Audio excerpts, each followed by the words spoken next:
Hello, and welcome to Harry Potter and the Methods of Rationality, the podcast. Written by Eliezer Yudkowsky, read by Eneasz Brodsky, based on the works of J.K. Rowling. For those of you wondering about last week's announcement, I said yes. Chapter 86, Multiple Hypothesis Testing.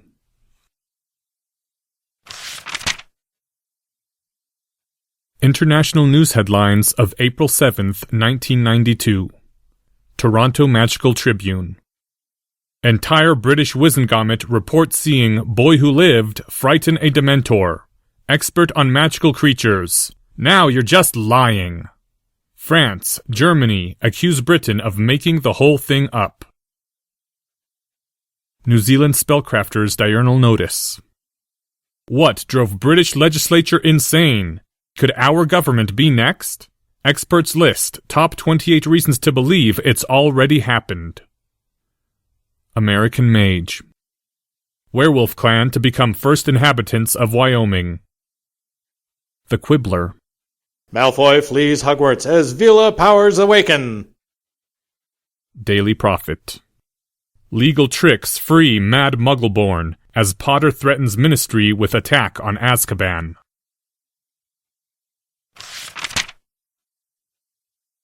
Hypothesis, Voldemort. April 8th, 1992, 7:22 p.m. The four of them gathered once more around the ancient desk of the headmaster of Hogwarts, with its drawers within drawers within drawers, wherein all the past paperwork of the Hogwarts school was stored. Legend had it that Headmistress Shella had once gotten lost in that desk, and was, in fact, still there, and wouldn't be let out again until she got her files organized. Minerva didn't particularly look forward to inheriting those drawers when she inherited that desk someday, if any of them survived. Albus Dumbledore was seated behind his desk, looking grave and composed. Severus Snape was standing next to the dead Floo and its ashes, hovering ominously like the vampire that students sometimes accused him of pretending to be. Mad-Eye Moody had been meant to join them, but was yet to arrive. And Harry, a boy's small, thin frame, perched on the arm of his chair as though the energies running through him were too great to allow ordinary seating. Face set, sweaty hair, intent green eyes, and within it all, the jagged lightning bolt of his never-healing scar. He seemed grimmer, now, even compared to a single week earlier. For a moment, Minerva flashed back to her trip to Diagon Alley with Harry, what seemed like ages and ages ago. There'd been this somber boy inside that Harry, somehow, even then. This wasn't entirely her own fault, or Albus's fault. And yet, there was something almost unbearably sad about the contrast between the young boy she'd first met and what magical Britain had made of him. Harry had never had much of an ordinary childhood, she'd gathered. Harry's adoptive parents had said to her that he'd spoken little and played less with Muggle children. It was painful to think that Harry might have had only a few months of playing beside the other children in Hogwarts before the war's demands had stripped it all away. Maybe there was another face that Harry showed to the children his own age, when he wasn't staring down the Wizengamot. But she couldn't stop herself from imagining Harry Potter's childhood as a heap of firewood, and herself and Albus feeding the wooden branches, piece by piece, into the flames. "Prophecies are strange things," said Albus Dumbledore. The old wizard's eyes were half-lidded, as though in weariness. "Vague, unclear, meaning escaping like water held between loose fingers. Prophecy is ever a burden, for there are no answers there, only questions." Harry Potter was sitting tensely. "Headmaster Dumbledore, my friends are being targeted. Hermione Granger almost went to Azkaban. The war has begun, as you put it. Professor Trelawney's prophecy is key information for weighing up the balance of my hypotheses about what's going on. Not to mention how silly it is, and dangerous, that the Dark Lord knows the prophecy, and I don't." Albus looked a grim question at her, and she shook her head in reply. In whatever unimaginable way Harry had discovered that Trelawney had made the prophecy and that the Dark Lord knew of it, he hadn't learned that much from her. Voldemort, seeking to avert that very prophecy, went to his defeat at your hands. His knowledge brought him only harm. Ponder that carefully, Harry Potter. Yes, Headmaster, I do understand that. My home culture also has a literary tradition of self-fulfilling and misinterpreted prophecies. I'll interpret with caution, rest assured. But I've already guessed quite a bit. Is it safer for me to work from partial guesses? Time passed. Minerva, if you would. The one... She began. The words came falteringly to her throat. She was no actress. She couldn't imitate the deep, chilling tone of the original prophecy, and yet somehow that tone seemed to carry all the meaning. The one with the power to vanquish the Dark Lord approaches, born to those who have thrice defied him, born as the 7th month dies. And the Dark Lord shall mark him as his equal, came Severus's voice, making her jump within her chair. The potions master loomed tall by the fireplace. But he shall have power the Dark Lord knows not, and either must destroy all but a remnant of the other, for those two different spirits cannot exist in the same world. That last line Severus spoke with so much foreboding that it chilled her bones. It was almost like listening to Sybil Trelawney. Harry was listening with a frown. Can you repeat that? The one with the power to vanquish the Dark Lord approaches, born to those who have thrice defied him, born as the 7th month. Actually, hold on. Can you write that down? I need to analyze this carefully. This was done with both Albus and Severus watching the parchment hawk-like, as though to make sure that no unseen hand reached in and snatched the precious information away. Let's see. I'm male and born on July 31st. Check. I did in fact vanquish the Dark Lord. Check. Ambiguous pronoun in line 2, but I wasn't born yet, so it's hard to see how my parents could have thrice defied me. This scar is an obvious candidate for the mark. Harry touched his forehead. Then there's the power the Dark Lord knows not, which probably refers to my scientific background. No. Harry looked up at the potions master in surprise. Severus's eyes were closed, his face tightened in concentration. The Dark Lord could obtain that power by studying the same books as you, Potter. But the prophecy did not say power the Dark Lord has not, nor even power the Dark Lord cannot have. She spoke of power the Dark Lord knows not. It would be something stranger to him than Muggle artifacts. Something, perhaps, that he could not comprehend at all, even having seen it. Science is not a bag of technological tricks. It's not just the Muggle version of a wand. It's not even knowledge like memorizing the periodic table.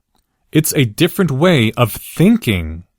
Perhaps, the potions master murmured, but his voice was skeptical. It is hazardous to read too far into prophecy, even if you have heard it yourself. They are things of exceeding frustration. So I see. His hand rose up, rubbed the scar on his forehead. But, okay, if this is really all we know... Look, I'll just put it bluntly. How do you know that the Dark Lord actually survived? What? Albus just sighed and leaned back in the vast headmaster's chair. Well, imagine how this prophecy sounded back when it was made. You know who learns the prophecy, and it sounds like I'm destined to grow up and overthrow him, that the two of us are meant to have a final battle where either of us must destroy all but a remnant of the other.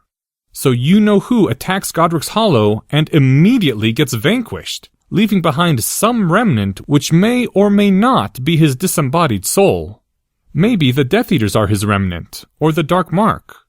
This prophecy could already be fulfilled, is what I'm saying. Don't get me wrong, I do realize that my interpretation sounds stretched. Trelawney's phrasing doesn't seem natural for describing only the events that historically happened on October 31st, 1981. Attacking a baby and having the spell bounce off isn't something you'd normally call the power to vanquish. But if you think of the prophecy as being about several possible futures, only one of which was actually realized on Halloween, then the prophecy could already be complete. But the raid on Azkaban! If the Dark Lord survived, then sure, he's the most likely suspect for the Azkaban breakout. You could even say that the Azkaban breakout is Bayesian evidence for the Dark Lord surviving, because an Azkaban breakout is more likely to happen in worlds where he's alive than worlds where he's dead. But it's not strong Bayesian evidence. It's not something that can't possibly happen unless the Dark Lord is alive. Professor Quirrell, who didn't start from the assumption that You-Know-Who was still around, had no trouble thinking of his own explanation. To him, it was obvious that some powerful wizard might want Bellatrix Black because she knew a secret of the Dark Lord's, like some of his magical knowledge that he'd told only to her. The priors against anyone surviving their body's death are very low, even if it's magically possible. Most times, it doesn't happen. So if it's just the Azkaban breakout, I'd have to say formally that it isn't enough Bayesian evidence. The improbability of the evidence, assuming that the hypothesis is false, is not commensurate with the prior improbability of the hypothesis. No, the prophecy is not yet fulfilled. I would know it if it were. Are you sure of that? Yes, Potter. If the prophecy had already come true, I would understand it. I heard Trelawney's words. I remember Trelawney's voice. And if I knew the events that matched the prophecy, I would recognize them. What has already happened does not fit.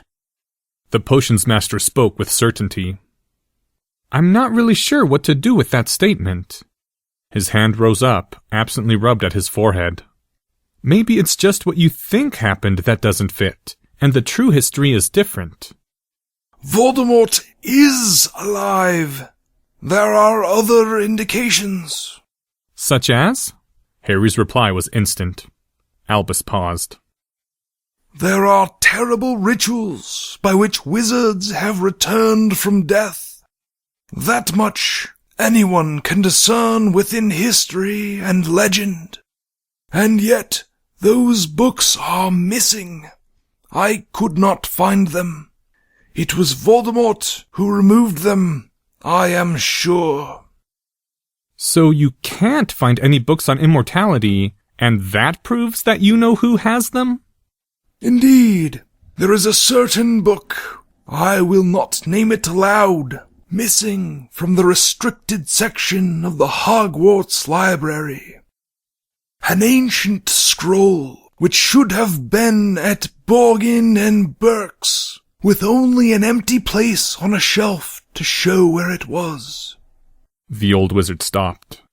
But I suppose, the old wizard said, as though to himself, you will say that even if Voldemort tried to make himself immortal, it does not prove that he succeeded. Harry sighed. Proof, Headmaster? There are only ever probabilities. If there are known particular books on immortality rituals which are missing, that increases the probability that someone attempted one, which, in turn, raises the prior probability of the Dark Lord surviving his death. This I concede, and thank you for contributing the fact. The question is whether the prior probability goes up enough. Surely, if you concede even a chance that Voldemort survived, that is worth guarding against. Harry inclined his head. As you say, Headmaster. Though once a probability drops low enough, it's also an error to go on obsessing about it. Given that books on immortality are missing, and that this prophecy would sound somewhat more natural if it refers to the Dark Lord and I having a future battle, I agree that the Dark Lord being alive is a probability, not just a possibility. But other probabilities must also be taken into account, and in the probable worlds where You-Know-Who is not alive, someone else framed Hermione. Foolishness. Utter foolishness. The dark mark is not faded, nor has its master. See, that's what I mean by formally insufficient Bayesian evidence. Sure, it sounds all grim and foreboding and stuff, but is it that unlikely for a magical mark to stay around after the maker dies? Suppose the mark is certain to continue while the Dark Lord's sentience lives on, but a priori, we'd only have guessed a 20% chance of the Dark Mark continuing to exist after the Dark Lord dies. Then the observation, the Dark Mark has not faded, is 5 times as likely to occur in worlds where the Dark Lord is alive as in worlds where the Dark Lord is dead. Is that really commensurate with the prior improbability of immortality? Let's say the prior odds were 100 to 1 against the Dark Lord surviving. If a hypothesis is 100 times as likely to be false versus true, and then you see evidence 5 times more likely if the hypothesis is true versus false, you should update to believing the hypothesis is 20 times as likely to be false as true. Odds of 100 to 1 times a likelihood ratio of 1 to 5 equals odds of 20 to 1 that the Dark Lord is dead. Where are you getting all these numbers, Potter? That is the admitted weakness of the method. But what I'm qualitatively getting at is why the observation, the Dark Mark has not faded, is not adequate support for the hypothesis, the Dark Lord is immortal. The evidence isn't as extraordinary as the claim. Not to mention that even if the Dark Lord is alive, he doesn't have to be the one who framed Hermione. As a cunning man once said, there could be more than one plotter and more than one plan. Such is the defense professor, Severus said with a thin smile. I suppose I must agree that he is a suspect. It was the defense professor last year, after all, and the year before that, and the year before that. Harry's eyes dropped back to the parchment in his lap. Let's move on. Are we certain that this prophecy is accurate? Nobody messed with Professor McGonagall's memory, maybe edited or subtracted a line. Albus paused, then spoke slowly. There is a great spell laid over Britain, recording every prophecy said within our borders. Far beneath the most ancient hall of the Wizengamot, in the Department of Mysteries, they are recorded. The Hall of Prophecy, Minerva whispered. She'd read about that place, said to be a great room of shelves filled with glowing orbs, one after another appearing over the years. Merlin himself had wrought it, it was said, the greatest wizard's final slap to the face of fate. Not all prophecies conduced to the good, and Merlin had wished for at least those spoken of in prophecy to know what had been spoken of them. That was the respect Merlin had given to their free will, that destiny might not control them from the outside, unwitting. Those mentioned within a prophecy would have a glowing orb float to their hand, and then hear the prophet's true voice speaking. Others who tried to touch an orb, it was said, would be driven mad, or possibly just have their heads explode. The legends were unclear on this point. Whatever Merlin's original intention, the unspeakables hadn't let anyone enter in centuries, so far as she'd heard. Works of the ancient wizards had stated that later unspeakables had discovered that tipping off the subjects of prophecies could interfere with seers releasing whatever temporal pressures they released, and so the heirs of Merlin had sealed his hall. It did occur to Minerva to wonder, now that she'd spent a few months around Mr. Potter, how anyone could possibly know that. But she also knew better than to ask Albus, in case Albus tried to tell her. Minerva firmly believed that you only ought to worry about time if you were a clock. The Hall of Prophecy, Albus confirmed lowly. Those who are spoken of in a prophecy may listen to that prophecy there. Do you see the implication, Harry? Harry frowned. Well, I could listen to it, or the Dark Lord. Oh, my parents! Those who had thrice defied him. They were also mentioned in the prophecy, so they could hear the recording? If James and Lily heard anything different from what Minerva reported, they did not say so to me. You took James and Lily there? Fawkes can go to many places. Do not mention the fact. Harry was staring directly at Albus. Can I go to this Ministry of Mysteries place and hear the recorded prophecy? The original tone of voice might be helpful from what I've heard. Light glinted from the reflection of Albus's half-moon glasses as the old wizard slowly shook his head. I think that would be unwise, for reasons beyond the obvious. It is dangerous, that place which Merlin made, more dangerous to some people than others. I see, Harry said tonelessly, and looked back down at the parchment. I'll take the prophecy as assumed accurate for now. The next part says that the Dark Lord has marked me as his equal. Any ideas on what that means exactly? Surely not that you must imitate his ways in any wise. I'm not dumb, Headmaster. Muggles have worked out a thing or two about temporal paradoxes, even if it's all theoretical to them. I won't throw away my ethics just because a signal from the future claims it's going to happen, because then that becomes the only reason why it happened in the first place. Still, what does it mean? I do not know. Nor I. Harry took out his wand, turned it over in his hands, gazing meditatively at the wood. 11 inches, holly, with a core of phoenix feather. And the phoenix whose tail feather is in this wand only ever gave one other, which Mr. What was his name? Olive something, made into the core of the Dark Lord's wand. And I'm a Parselmouth. It seems like a lot of coincidences even then. And now I find out there's a prophecy stating that I'll be the Dark Lord's equal. Severus's eyes were thoughtful, the headmaster's gaze unreadable. Could it be that that Voldemort transferred some of his own powers to Mr. Potter the night he gave him that scar? Not something he intended to do, surely.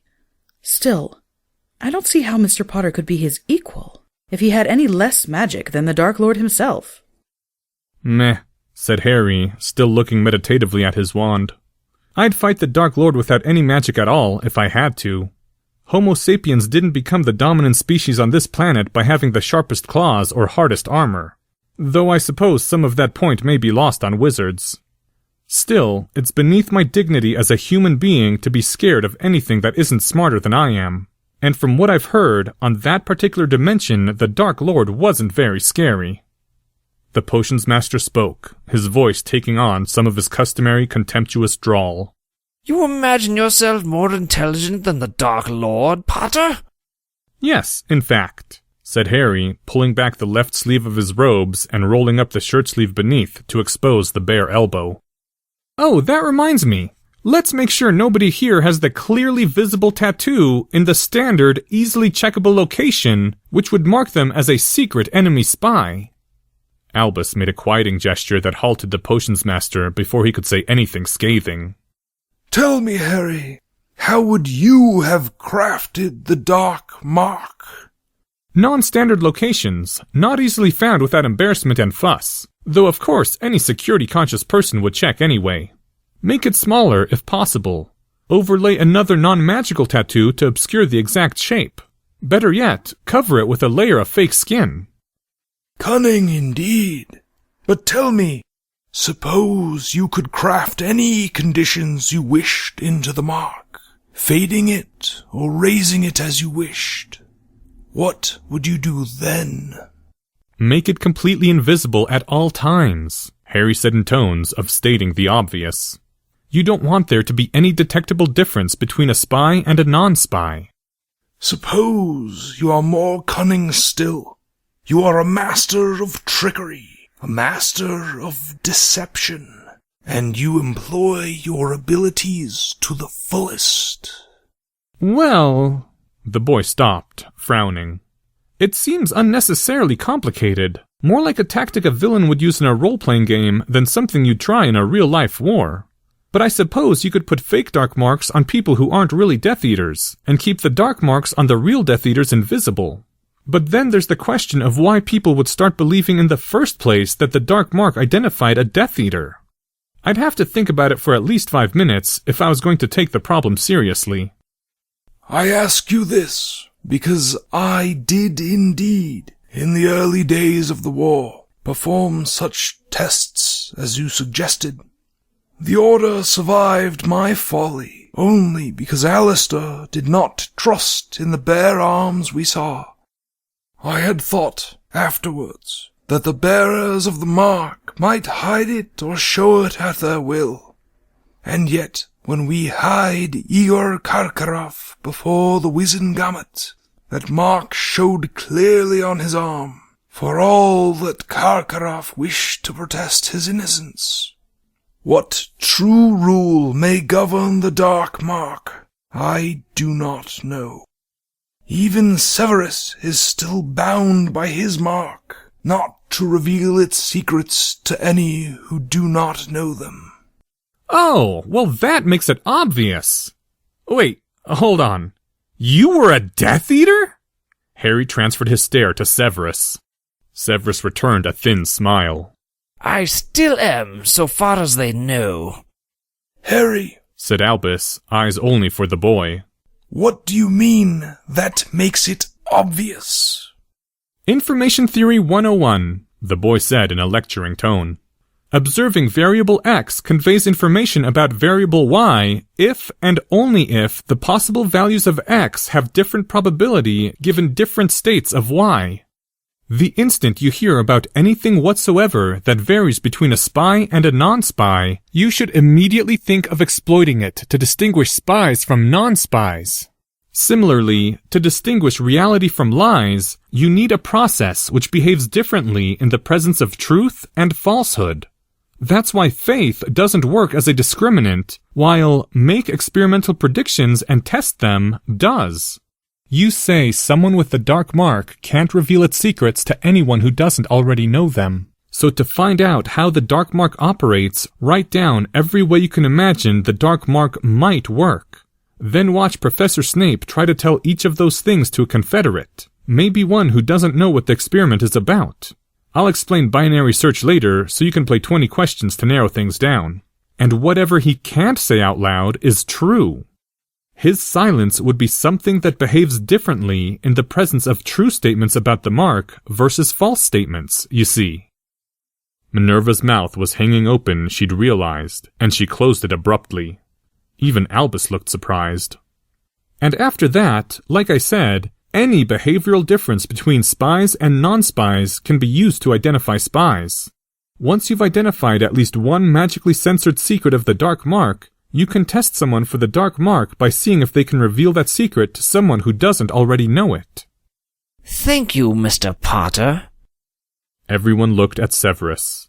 The potions master was straightening, his teeth bared in a grimace of angry triumph.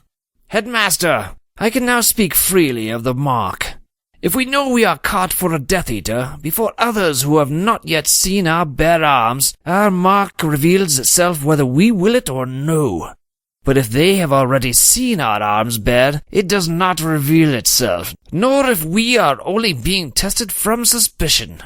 Thus the dark mark seems to identify Death Eaters, but only those already found, you perceive? Ah, thank you, Severus. He closed his eyes briefly. That would indeed explain why Black escaped even Peter's notice. Ah well. And Harry's proposed test? The potions master shook his head. The Dark Lord was no fool, despite Potter's delusions.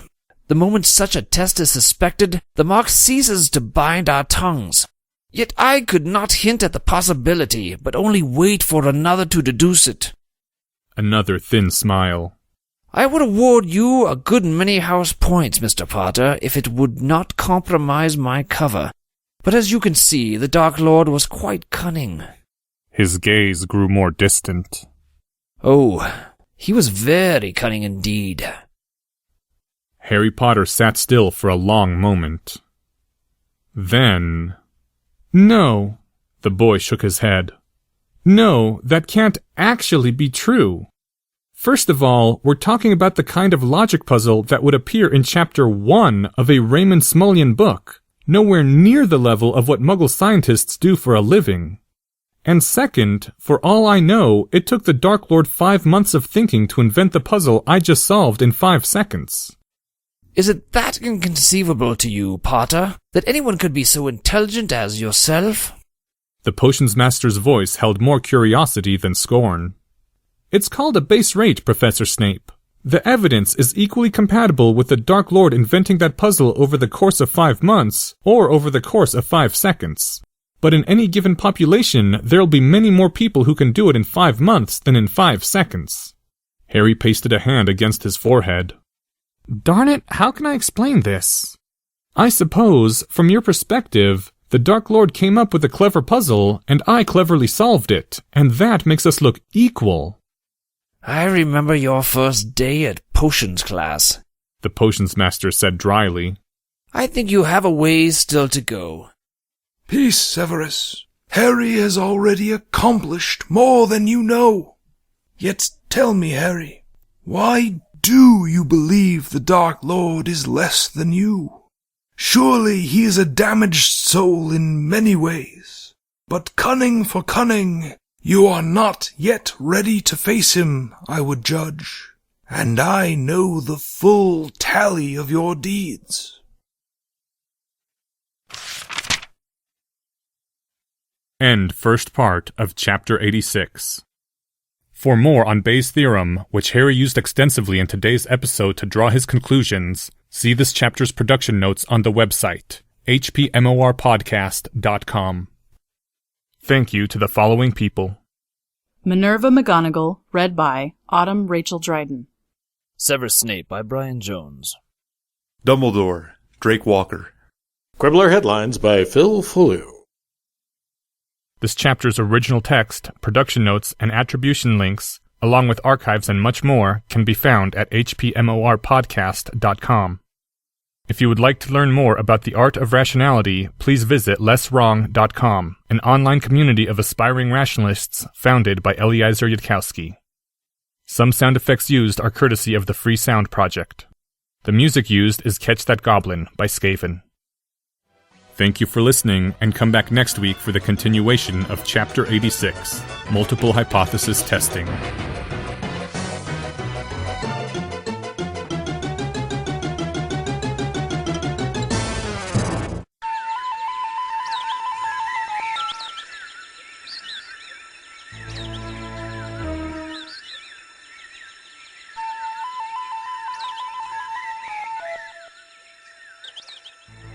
Hello, and welcome to Harry Potter and the Methods of Rationality, the podcast. Written by Eliezer Yudkowsky, read by Eneasz Brodsky, based on the works of J.K. Rowling. Second part of Chapter 86, Multiple Hypothesis Testing.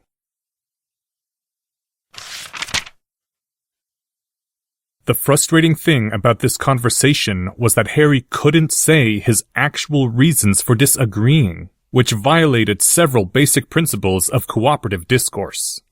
He couldn't explain how Bellatrix had really been removed from Azkaban, not by you-know-who in any guise, but by the combined wits of Harry and Professor Quirrell.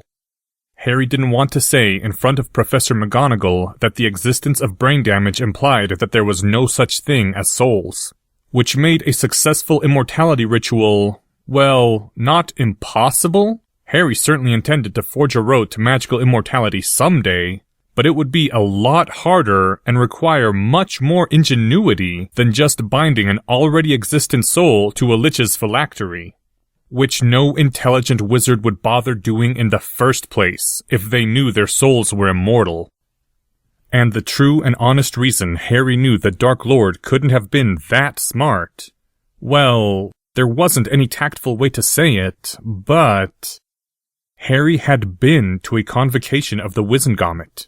He'd seen the laughable security precautions, if you could call them that, guarding the deepest levels of the Ministry of Magic. They didn't even have the Thief's Downfall, which goblins used to wash away Polyjuice and Imperius curses on people entering Gringotts. The obvious takeover route would be to Imperius the Minister of Magic and a few department heads, and owl a hand grenade to anyone too powerful to Imperius. Or owl them knockout gas if you needed them alive and in a state of living death to take Harris for Polyjuice potions. Legilimency, false memories, the Confundus charm. It was ridiculous. The magical world was super saturated with ways to cheat. Harry might not do any of those things himself during his own takeover of Britain, since he was constrained by ethics. Well, Harry might do some of the lesser ones, since Polyjuice or a temporary confundus or read-only legilimency all sounded better than an extra day of Azkaban. But if Harry hadn't been constrained by ethics, it was possible he could have wiped out the eviler sections of the Wizengamot that day, all by himself, using only a first year's magical power, on account of being clever enough to figure out Dementors. Though Harry might not have been in such a great political position after that, the surviving Wizengamot members might have found it easy and cheap to disavow his actions for PR purposes and condemn him, even if the smarter ones realized it was for the greater good. But still, if you were completely unconstrained by ethics, armed with the ancient secrets of Salazar Slytherin, had dozens of powerful followers including Lucius Malfoy, and it took you more than 10 years to fail to overthrow the government of magical Britain, it meant you were stupid. "How can I put this?" Harry said. "Look, Headmaster, you've got ethics. There's a lot of battle tactics you don't use because you're not evil. And you fought the Dark Lord, a tremendously powerful wizard who wasn't so restrained, and you held him off anyway. If you know who had been super smart on top of that, you'd be dead. All of you. You'd have died instantly." Harry, Professor McGonagall said. Her voice was faltering. Harry, we almost did all die. More than half the Order of the Phoenix died. If not for Albus Dumbledore, the greatest wizard in 2 centuries, Harry, we surely would have perished. Harry passed a hand over his forehead. "I'm sorry. I'm not trying to minimize what you went through. I know that you-know-who was a completely evil, incredibly powerful dark wizard with dozens of powerful followers. And that's bad. Yes, definitely bad. It's just..." "All that isn't on remotely the same threat scale as the enemy being smart, in which case they transfigure botulism toxin and sneak 1/1,000,000th of a gram into your teacup." Was there any safe way to convey that concept without citing specifics? Harry couldn't think of one. Please, Harry, I beg you, take the Dark Lord seriously. He is more dangerous than... The senior witch seemed to be having trouble finding words. He is far more dangerous than Transfiguration. Harry's eyebrows went up before he could stop himself. A dark chuckle came from Severus Snape's direction. Said the voice of Ravenclaw within him. Honestly, Professor McGonagall is right. We're not taking this as seriously as we'd take a scientific problem. The difficult thing is to react at all to new information, instead of just flushing it out the window. Right now, it looks like we didn't shift belief at all after encountering an unexpected, important argument. Our dismissal of Lord Voldemort as a serious threat was originally based on the Dark Mark being blatantly stupid. It would require a focused effort to de-update and suspect the whole garden path of reasoning we went down based on that false assumption. And we're not putting in that effort right now. "All right," Harry said, just as Professor McGonagall seemed to be about to speak again. "All right, to take this seriously, I need to stop and think for 5 minutes." "Please do," said Albus Dumbledore. Harry closed his eyes. His Ravenclaw side divided into 3. "Probability estimate," said Ravenclaw 1, who was acting as moderator, "that the Dark Lord is alive and as smart as we are, and hence a genuine threat." "Why aren't all his enemies already dead?" said Ravenclaw 2, who was prosecuting. "Note," said Ravenclaw 1, "we had already thought of that argument, so we can't use it to shift belief again each time we rehearse it." But what's the actual flaw in the logic? In worlds with a smart Lord Voldemort, everyone in the Order of the Phoenix died in the first 5 minutes of the war. The world doesn't look like that, so we don't live in that world. QED. "Is that really certain?" asked Ravenclaw 3, who'd been appointed as the defender. "Maybe there was some reason Lord Voldemort wasn't fighting all out back then." Like what? Furthermore, whatever your excuse, I demand that the probability of your hypothesis be penalized in accordance with its added complexity. Let 3 talk. Okay, look. First of all, we don't know that anyone can take over the ministry just with mind control. Maybe Magical Britain is really an oligarchy and you need enough military power to intimidate the family heads into submission. Imperious them too. And the oligarchs have Thief's Downfall in the entrances to their homes. Complexity penalty. More epicycles. Oh, be reasonable. We haven't actually seen anyone take over the ministry with a couple of well-placed Imperious curses. We don't know that it can actually be done that easily. But, even taking that into account, it really seems like there should have been some other way. 10 years of failure, really? Using only conventional terrorist tactics? That's just not even trying.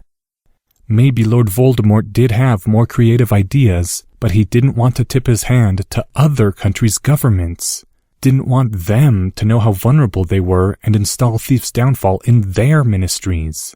Not until he had Britain as a base and enough servants to subvert all the other major governments simultaneously. You're assuming he wants to conquer the world. Trelawney prophesied that he would be our equal. Therefore, he wanted to take over the world. And if he is your equal, and you do have to fight him... For an instant, Harry's mind tried to imagine the specter of 2 creative wizards fighting an all-out war against each other. Harry had noted all the charms and potions in his first-year books that could be creatively used to kill people. He hadn't been able to help himself. Literally. He'd tried to stop his brain from doing it each time, but it was like looking at a fish and trying to stop your brain from noticing it was a fish. What someone could creatively do with 7th year, or Auror level, or ancient lost magic such as Lord Voldemort had possessed, didn't bear thinking about. A magically superpowered creative genius psychopath wasn't a threat, it was an extinction event. Then Harry shook his head, dismissing the gloomy line his reasoning had been going down. The question was whether there was a significant probability of facing anything so terrible as a dark rationalist in the first place. Prior odds that someone attempting an immortality ritual would actually have it work. Call it 1 to 1,000 at a generous overestimate. It was not the case that roughly 1 wizard in 1,000 survived their death. Though admittedly, Harry didn't have any data on how many had attempted immortality rituals first. What if the Dark Lord is as smart as us? Said Ravenclaw 3. You know, the way Trelawney prophesied him being our equal. Then he would make his immortality ritual work. P.S. Don't forget that destroy all but a remnant of the other line. Requiring that level of intelligence was an additional burdensome detail. Prior odds of a random population member being that intelligent were low. But Lord Voldemort wasn't a randomly selected wizard. He was one particular wizard in the population who'd come to everyone's attention. The puzzle of the mark implied a certain minimum level of intelligence, even if, hypothetically, the Dark Lord had taken longer to think it through. Then again, in the Muggle world, all the extremely intelligent people Harry knew about from history had not become evil dictators or terrorists. The closest thing to that in the Muggle world was hedge fund managers, and none of them had tried to take over so much as a third world country, a point which put upper bounds on both their possible evil and possible goodness. There were hypotheses where the Dark Lord was smart and the Order of the Phoenix didn't just instantly die, but those hypotheses were more complicated and ought to get complexity penalties.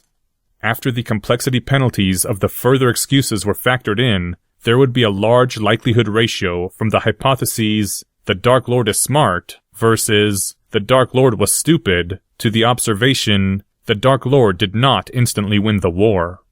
That was probably worth a 10-to-1 likelihood ratio in favor of the Dark Lord being stupid, but maybe not 100-to-1. You couldn't actually say that the Dark Lord instantly wins had a probability of more than 99%. Assuming the Dark Lord started out smart. The sum over all possible excuses would be more than .01. And then there was the prophecy, which might or might not have originally included a line about how Lord Voldemort would immediately die if he confronted the Potters, which Albus Dumbledore had then edited in Professor McGonagall's memory in order to lure Lord Voldemort to his doom. If there was no such line, the prophecy did sound somewhat like You-Know-Who and the Boy Who Lived were destined to have some later confrontation. But in that case, it was less likely that Dumbledore would have come up with a plausible-sounding excuse not to take Harry to the Hall of Prophecy. Harry was wondering if he could even get a Bayesian calculation out of this. Of course, the point of a subjective Bayesian calculation wasn't that, after you made up a bunch of numbers, multiplying them out would give you an exactly right answer. The real point was that the process of making up numbers would force you to tally all the relevant facts and weigh all the relative probabilities. Like realizing, as soon as you actually thought about the possibility of the dark mark not fading, if You-Know-Who was dead, that the probability wasn't low enough for the observation to count as strong evidence. One version of the process was to tally hypotheses and list out evidence, make up all the numbers, do the calculation, and then throw out the final answer and go with your brain's gut feelings after you'd forced it to really weigh everything. The trouble was that the items of evidence weren't conditionally independent, and there were multiple interacting background facts of interest. Well, one thing at least was certain. If the calculation could be done at all, it was going to take a piece of paper and a pencil. In the fireplace at one side of the headmaster's office, the flames suddenly flared up, turning from orange to bright bilious green. Ah! Said Professor McGonagall into the uncomfortable non-silence. That would be Mad-Eye Moody, I suppose. Let this matter bide for now, the headmaster said in some relief as he too turned to regard the flue. I believe we are about to receive some news regarding it as well.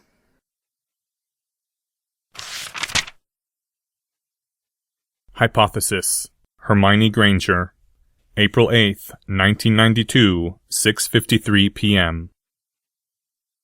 Meanwhile, in the Great Hall of Hogwarts, as the students who didn't have secret meetings with the headmaster bustled about their dinner around 4 huge tables... That's funny, Dean Thomas said thoughtfully. I didn't believe the General when he said that what we learned would change us forever, and we'd never be able to return to a normal life afterward, once we knew. Once we saw what he could see.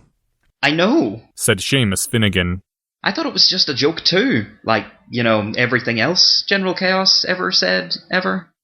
But now, Dean said sadly, we can't go back, can we? It'd be just like going to a Muggle school after having been to Hogwarts. We've just got to stay around each other. That's all we can do, or we'll go crazy. Seamus Finnegan, next to him, just nodded wordlessly and ate another bite of Veldbeest. Around them, the conversations at the Gryffindor table continued. It wasn't as relentless as it had been yesterday, but now and then the topic wandered back. Well, there must have been some sort of love triangle, said a second-year witch named Samantha Crowley. She never answered when asked if there was any relation. The question is, which ways was it going before it all went wrong? Who was in love with who, and whether or not that person loved them back? I don't know how many possibilities there are. 64, said Sarah Variabil, a blossoming beauty who probably should have been sorted into Ravenclaw or Hufflepuff instead. No, wait, that's wrong. I mean, if nobody loved Malfoy and Malfoy didn't love anyone, then he wouldn't really be a part of the love triangle. This is going to take arithmancy. Could you all wait 2 minutes? I, for one, think it perfectly clear that Granger is Potter's Moirail, and that Potter was auspicing between Malfoy and Granger. The witch who'd spoken nodded with the self-satisfaction of someone who has just precisely nailed down a complicated issue. Those aren't even words, objected a young wizard. You're just making them up as you go. Sometimes you can't describe a thing using real words. It's so sad, said Charisse Nigserin, who actually had tears in her eyes. They were just so obviously meant to be together. You mean Potter and Malfoy? said a second-year witch named Colleen Johnson. I know their families hate each other so much, there's no way they couldn't fall in love. No, I mean, all 3 of them. This produced a brief pause in the huddled conversation. Dean Thomas was quietly choking on his lemonade, trying not to make any sounds as it trickled out of his mouth and soaked into his shirt. Wow, said a dark-haired witch by the name of Nancy Howe. That's really sophisticated of you, Charisse. Look, you all, we need to keep this realistic, said Eloise Rosen, a tall witch who'd been general of an army and hence spoke with an air of authority. We know, because she kissed him, that Granger was in love with Potter. So the only reason she'd try to kill Malfoy is if she knew she was losing Potter to him. There's no need to make it all sound so complicated. You're all acting like this is a play instead of real life. But even if Granger was in love, it's still funny that she just snapped like that, said Chloe, whose black robes combined with her night black skin to make her look like a darkened silhouette. I don't know. I think maybe there's more to this than just a romance novel gone wrong. I think maybe most people haven't got any idea at all what's going on. Yes, thank you, burst out Dean Thomas.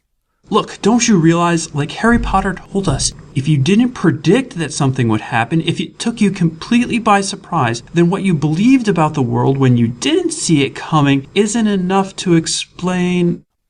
Dean's voice trailed off as he saw that nobody was listening. It's completely hopeless, isn't it? You hadn't figured that out yet? Said Lavender Brown, who was sitting across the table from her 2 fellow former chaotics. How'd you ever make lieutenant? Oh, you two be quiet. Charisse snapped at them. It's obvious you both want the 3 of them for yourselves. I mean it, Chloe said. What if what's really going on is different from all the, normal things that all the ordinary people are talking about?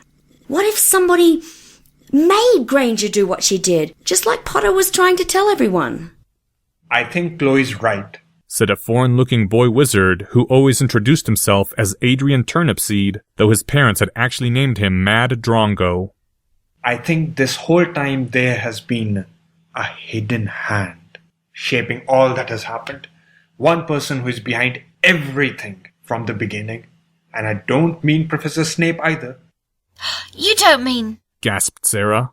Yes, the real one behind it all is Gracie Davis. That's what I think too, Chloe said. After all... She glanced around rapidly. Ever since that thing with the bullies and the ceiling, even the trees in the forests around Hogwarts look like they're shaking, like they're afraid. Seamus Finnegan was frowning thoughtfully. I think I can see where Harry gets his, from. Seamus said, lowering his voice so that only Lavender and Dean could hear. Oh, I totally know what you mean, Lavender said. She didn't bother to lower her own voice. It's a wonder he didn't crack and just start killing everyone ages ago. Personally, Dean said, also in a quieter voice, I'd say the scary part is that could have been us. Yeah, it's a good thing we're all perfectly sane now. Dean and Seamus nodded solemnly.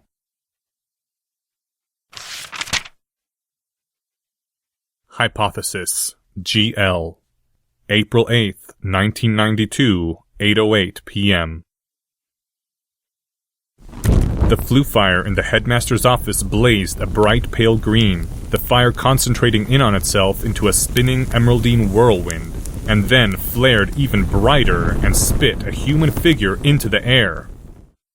There was a blur of motion as the resolving figure snapped up a wand, smoothly spinning with the flue's momentum like a ballet dance step, so that his firing arc covered the entire 360-degree arc of the room. And then, just as abruptly, the figure stopped in place. In the first instant that Harry saw that man, before Harry even took in the eye, he noticed the scars on the hands, the scars on the face, like the man had been burned and cut over his entire body, though only the man's hands and face were visible of all his flesh. The rest of the man's body was hidden, encased not in robes, but in leather that looked more like armor than clothing. Dark gray leather matching the man's mess of grayed hair. The next thing that Harry's vision comprehended was the brilliant blue eye occupying the right side of the man's face. One part of Harry's mind realized that the person whom Professor McGonagall had named Mad-Eye Moody was the same as the one Dumbledore had called Alistair within the memory Dumbledore had shown Harry.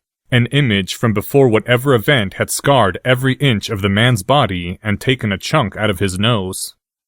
And another part of his mind noticed the jolt of adrenaline. Harry had drawn his wand in sheer reflex when the man had spun out of the flue like that. There'd been something about it that felt like ambush. Harry's hand had already started to level his wand for a somnium before he'd managed to stop himself. Even now, the armored man was holding his wand level, not pointed at any particular person, but covering the whole room. And that wand was already in perfect line with his eyes, like a soldier sighting down a gun. There was danger in the man's stance and the set of his boots, danger in the leather armor he wore, and danger in that brilliant blue eye. When the scarred man spoke, addressing the headmaster, his voice was edged. I suppose you think this room is secure? There are only friends here. The man's head jerked toward Harry. That include him? If Harry Potter is not our friend, then we are all certainly doomed, so we may as well assume that he is. The man's wand stayed level, not quite pointing at Harry. Boy almost drew on me just then. Harry said. He noticed that his hand was still tightly holding his wand, and consciously relaxed his hand and dropped it back to his side. Sorry about that. You looked a bit combat-ready. The scarred man's hand moved slightly away from where it had almost pointed at Harry, though it didn't lower, and the man let out a short bark of laughter. Constant vigilance. Hey, lad. It's not paranoia if they really are out to get you, Harry recited the proverb. The man turned fully toward Harry, and insofar as Harry could read any expression on the scarred face, the man now looked interested. Dumbledore's eyes had regained some of the brilliant twinkle that they'd had before the Azkaban breakout, a smile beneath his silver mustache as though that smile had never left. Harry, this is Alistair Moody, called also Mad-Eye, who will command the Order of the Phoenix after me. If anything should happen to me, that is. Alistair, this is Harry Potter. I have every hope the two of you shall get along fantastically. I've heard a good deal about you, boy. His one dark, natural eye stayed fixed on Harry, while the point of brilliant blue spun frantically, seeming to rotate all the way around within its socket. Not all of it good. Heard they're calling you the Dementor Spooker in the department. After some consideration, Harry decided to reply with a knowing smile. How'd you pull off that one, boy? Now his blue eye was fixed on Harry as well. I had a little chat with one of the Aurors who escorted the Dementor there from Azkaban. Beth Martin said it came straight from the pit, and no one gave it any special instructions along the way. Of course, she could be lying. There wasn't any sneaky trick to that one. I just did it the hard way. Of course, I could also be lying. Dumbledore was leaning back in his chair, chuckling in the background, like he was just another device in the headmaster's office, and that was the sound he made. The scarred man turned back to face the headmaster, though his wand stayed pointed low and in Harry's general direction. When he spoke, his voice was gruff and businesslike. I have a lead on a recent host of Voldies. You're certain his shade is in Hogwarts now? Not certain, Dumbledore began. Say what? Harry interrupted. After having nearly concluded that the Dark Lord didn't exist, it was a shock to hear of it being discussed that matter-of-factly. Voldy's host, the one he possessed before he took over Granger. If the tales speak true, there is some device of power which binds Voldemort's shade to this world, and by that means he may bargain with a host for possession of their body, conferring on them some portion of his power and his pride. So the obvious question is who gained too much power too quickly. And it turns out there's the fellow who's gone and banished the Abandoned Banshee, staked an entire rogue vampire clan in Asia, tracked down the Woggle Woggle werewolf, and exterminated a pack of ghouls using a tea strainer. And he's milking it for all it's worth. There's been talk of an Order of Merlin. Seems to have turned into a charmer and a politician, not just a powerful wizard. Dear me. Are you certain that he is not relying on his own skills? Checked his grades. Record shows Gilderoy Lockhart received a troll in his defense owls. Didn't bother with the newt, just a sort of sucker to take the deal Volio was offering. The blue eye whirled crazily within its socket. Unless you remember Lockhart as a student, and think he had enough potential to do all that by himself. No, said Professor McGonagall. She frowned. Not a chance, I should say. I fear I must agree, Dumbledore said with an undertone of pain. Ah, Gilderoy, you poor fool.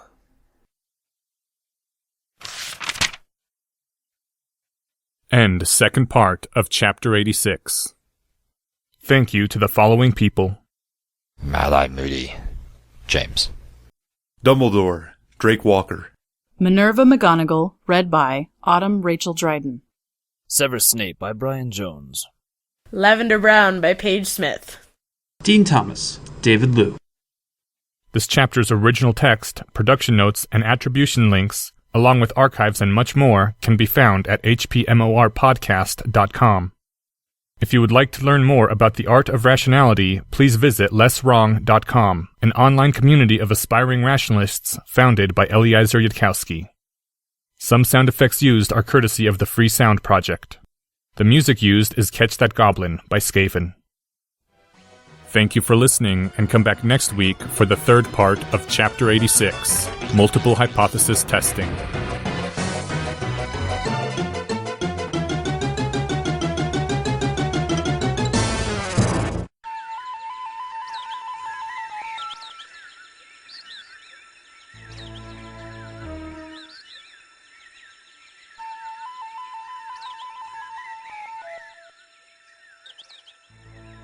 Hello, and welcome to Harry Potter and the Methods of Rationality, the podcast.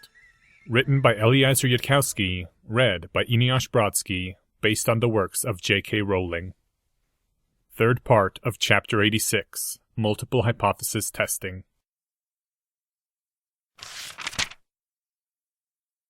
Moody's grin was more like a snarl. 3 a.m. work for you, Albus.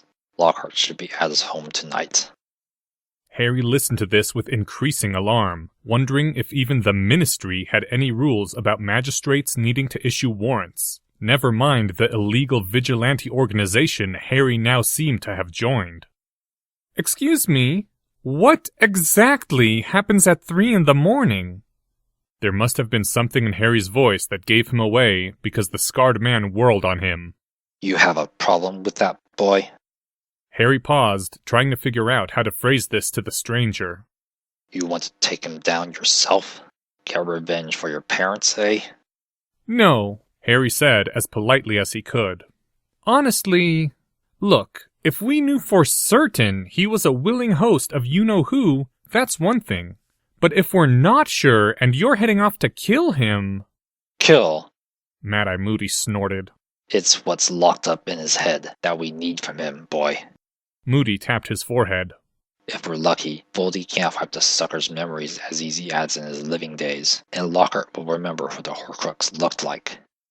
Harry mentally noted down the word Horcrux for future research. I'm just worried that someone innocent, what sounds like a pretty decent person if he did do all that himself, might be about to get hurt.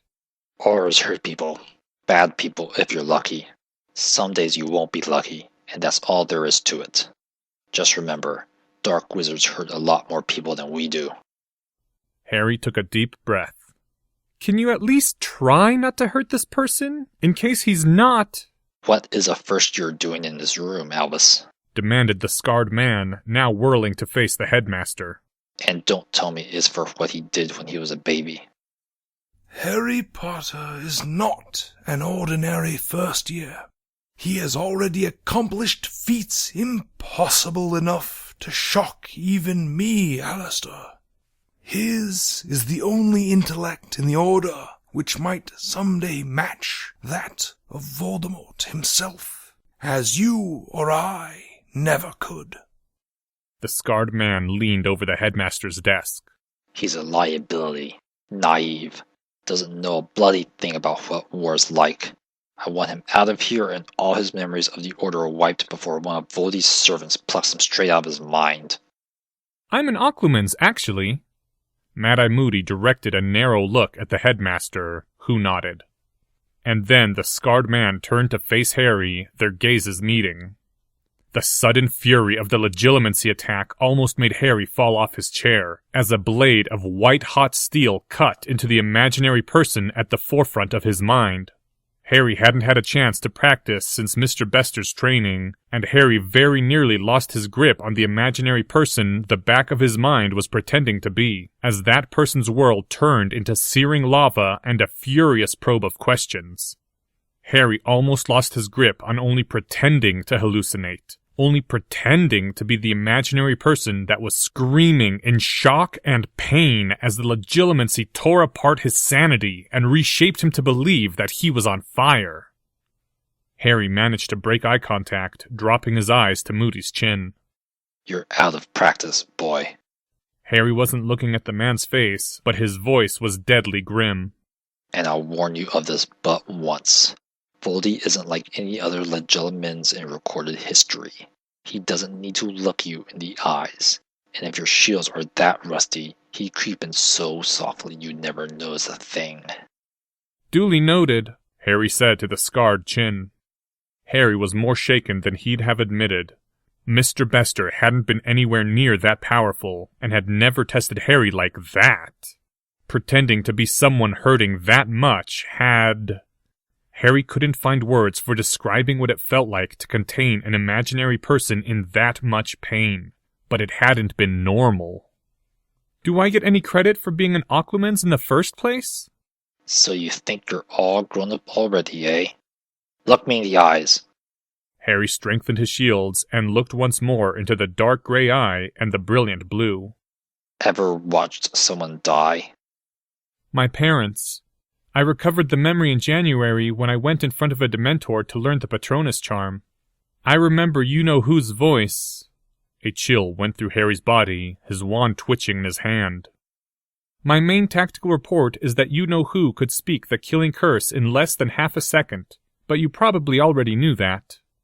There was a gasp from Professor McGonagall's direction, and Severus's face had tightened. All right.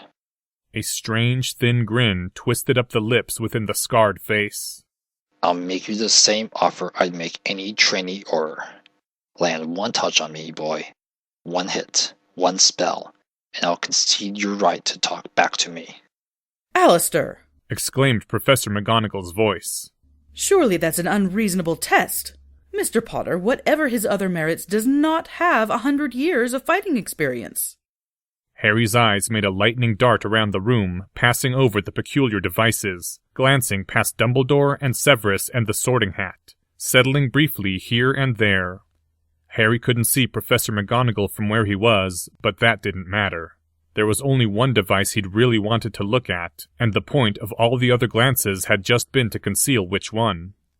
"Alrighty," Harry said, and hopped off his chair, ignoring Professor McGonagall's inhalations and the potions master's snort of disbelief. Dumbledore's eyebrows had lifted, and Moody was grinning like a tiger. "Be sure to wake me up in 40 minutes if he does get me." Harry settled into a duelist starting stance, his wand held low. "Let's go, then."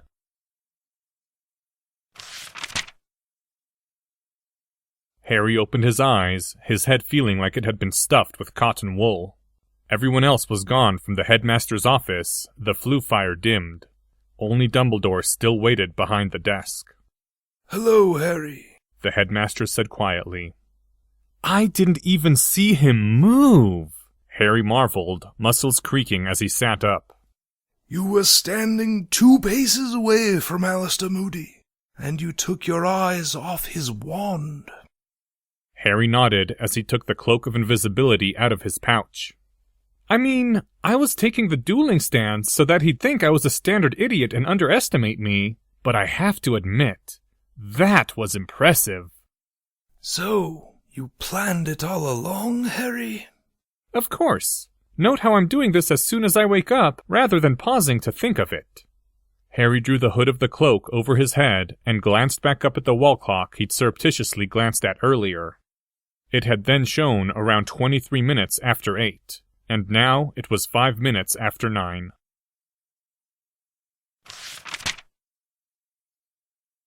Minerva stared as the boy put himself into the dueling stance, his wand held low.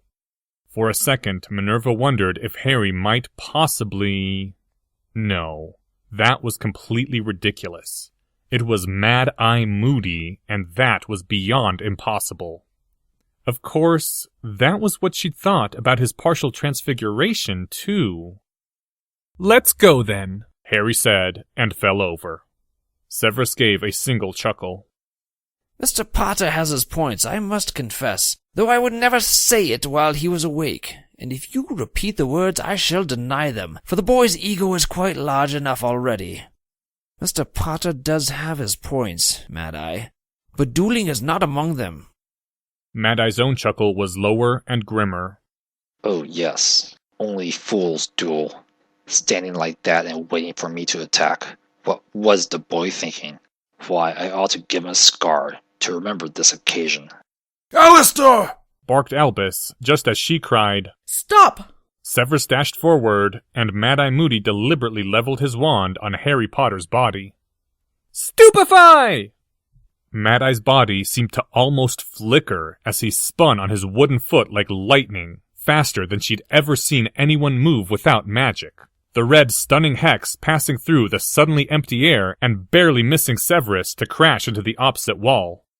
And by the time her eyes jerked back to Moody, there were 17 radiant orbs in the pattern of a Sagitta Magica, visible for only an instant before they streaked brilliance and struck something that fell to the floor with a thud.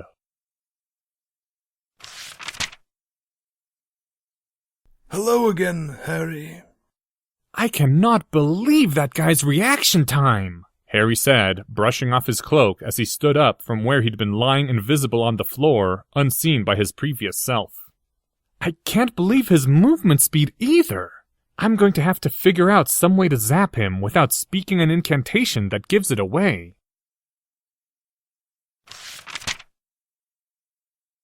And then Mad-Eye ducked hard and fast, his hands hitting flat on the floor. She almost didn't see the 2 tiny white threads passing through the space he'd been, but her eyes went to the blue spark when the threads impacted on one of the headmaster's devices. And by the time she managed to turn her eyes back, Mad-Eye had spun smoothly up to his feet. His wand was dancing unseeably fast, and there was another thudding sound.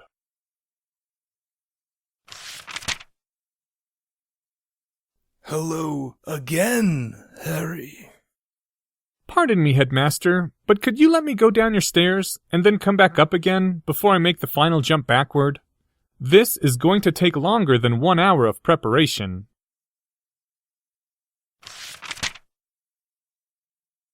Minerva gaped at Mad-Eye Moody, who hadn't lowered his wand in the slightest, and Severus had a look on his face that was almost like shock. Well, boy, what else have you got? Harry Potter's head appeared, floating in midair as an invisible hand drew back the hood of his invisibility cloak. "That eye," said Harry Potter. There was a strange, fierce light in the boy's eyes. "That isn't any ordinary device. It can see right through my invisibility cloak. You dodged my transfigured taser as soon as I started raising it, even though I didn't speak any incantations. And now that I've watched it again, you spotted all my time-turned selves the moment you flew into this room, didn't you?" Mad-Eye Moody was smiling, the same teeth-bared grin she'd seen him wear as they'd faced off against Voldemort himself. Spend 100 years hunting dark wizards and you see everything. I once arrested a young Japanese who tried a similar trick. He found out the hard way that his shadow replica technique was no match for this eye of mine. "You see in all directions," Harry Potter said, that strange fierce light still in his gaze. "No matter where that eye is pointing, it sees everything around you." Moody's tiger grin grew wider. There's no more of you in this room now. Think that's because you'll give up after this time, or because you'll win? Any bets, boy? It's my final attempt because I decided to stake my last 3 hours on one shot. As for whether I win... There was a blur filling the whole air of the headmaster's office. Mad-Eye Moody leapt to one side with blinding speed, and an instant later Harry's head darted backward as he cried, "Stupefy!" 3 shimmers in the air went past Harry's moving head, just as a red bolt erupted from Harry's location, shooting past Moody as he dodged in yet another direction. If she'd blinked, she would have missed it. The red bolt making an angled turn in midair and slamming into Moody's ear. Moody fell. Harry Potter's floating head dropped to the height of a first year on their hands and knees, then dropped further to the ground, his face showing sudden exhaustion. What in Merlin's name just... So you went to Flitwick then? The retired Auror was now sitting in a chair, drinking long draughts from a restorative in a bottle he'd taken off his belt. Harry Potter nodded, now sitting in his own chair instead of perched on an armrest. I tried the defense professor first, but... The boy grimaced. He wasn't available. Well, I decided it was worth risking 5 house points, and if you say a risk is worth it, you can't complain when you have to pay up. Anyway, I figured that if you had an eye that saw things other people couldn't see, then as Isaac Asimov pointed out in Second Foundation, the weapon to use is a brilliant light. Read enough science fiction, you know, and you'll read everything at least once. Anyway, I told Professor Flitwick that I needed a charm that would make a huge number of shapes, bright and flickering and filling the whole office, but invisible so only your eye could see them. I had no idea what it would even mean to cast an illusion and then make it invisible, but I figured if I didn't mention that out loud, Professor Flitwick would just do it anyway, and he did. Turns out there was no spell like that I could cast myself, but Flitwick charmed me a one-time device for it. Though I had to persuade him that it wasn't cheating, since nothing could possibly be cheating against an Auror who'd lived long enough to retire.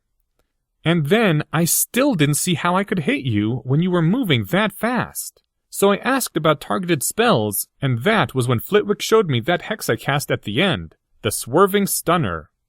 It's one of Professor Flitwick's own inventions. He's a champion duelist as well as a charms master. I know that, son. Sorry. Anyway, the professor says he left the dueling circuit before he got a chance to use that spell, since it only works as a finishing move on an unshielded opponent. The hex gets as close to the target as possible along its original trajectory, and then once it detects that the target is getting more distant again, the hex turns in midair and heads straight for the target. It can only swerve once, but the incantation sounds very close to Stupefy, and the hex is the same red color. So if the enemy thinks it's a regular stunning hex and tries a normal dodge, that midair retargeting will finish them off. Oh, and the professor requested that none of us talk about his special move, just in case he does get a chance to use it during competition someday. But... Professor McGonagall glanced at Mad-Eye Moody, who was nodding his approval, and at Severus, who was keeping his face decidedly blank. Mr. Potter, you just stunned Mad-Eye Moody, the most famous dark wizard hunter in the history of the Auror office. That should have been impossible. Moody let out a dark chuckle. What's your answer to that one, kid? I'm curious. Well, first of all, Professor McGonagall, neither of us were fighting seriously. Neither of you? Of course. In a serious fight, Mr. Moody would have dropped all my copies immediately without waiting for them to attack. And on my side, if it was actually necessary to take down the most famous Auror in the history of the office, I'd get Headmaster Dumbledore to do it for me.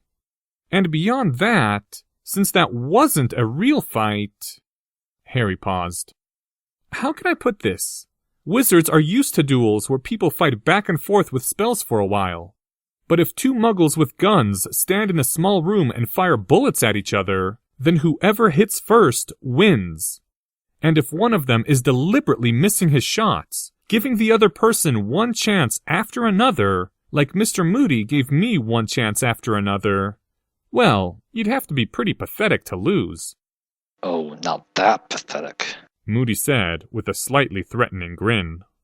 Harry didn't seem to notice.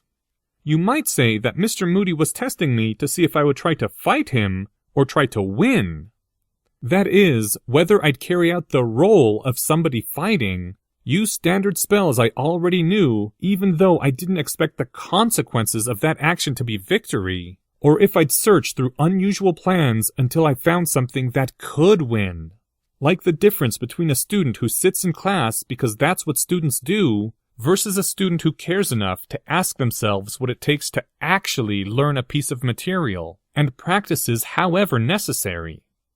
You see, Professor McGonagall, when you look at it that way, realize that Mr. Moody was giving me chances, and that I shouldn't attack in the first place unless I think I can win, then I don't come out looking so well, since it actually took me 3 tries to get him.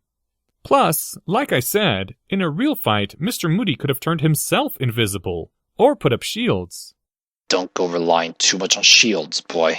The leather-clad Auror took another sip from his restorative flask. What you learn in your first year at the academy doesn't stay true forever. Not against the strongest dark wizards. Every shield ever made, there's some curse that goes straight through it if you're not quick enough to cast a counter.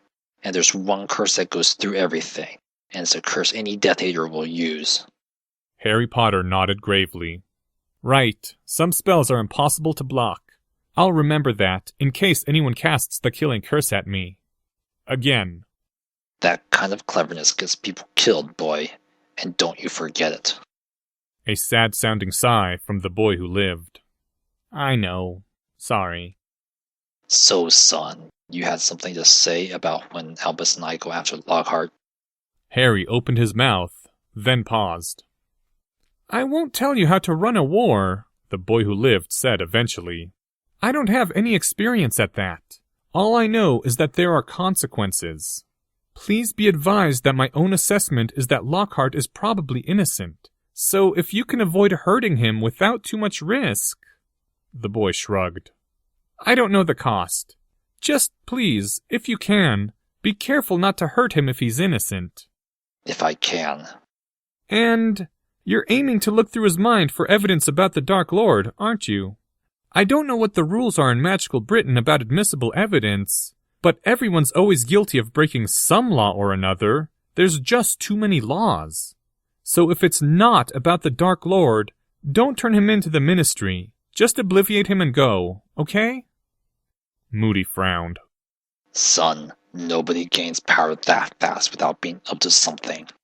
Then leave it for the ordinary Aurors, if and when they find evidence the ordinary way. Please, Mr. Moody, call it a quirk of my Muggle upbringing, but if it's not about the war, I don't want us to be the evil police who break into people's houses in the middle of the night, rummage through their minds, and send them off to Azkaban. I don't see the sense of it, son, but I suppose I could do you the favor. Is there aught else, Alistair? Inquired Albus. Yes, about that defense professor of yours. Hypothesis, Gilderoy Lockhart. End.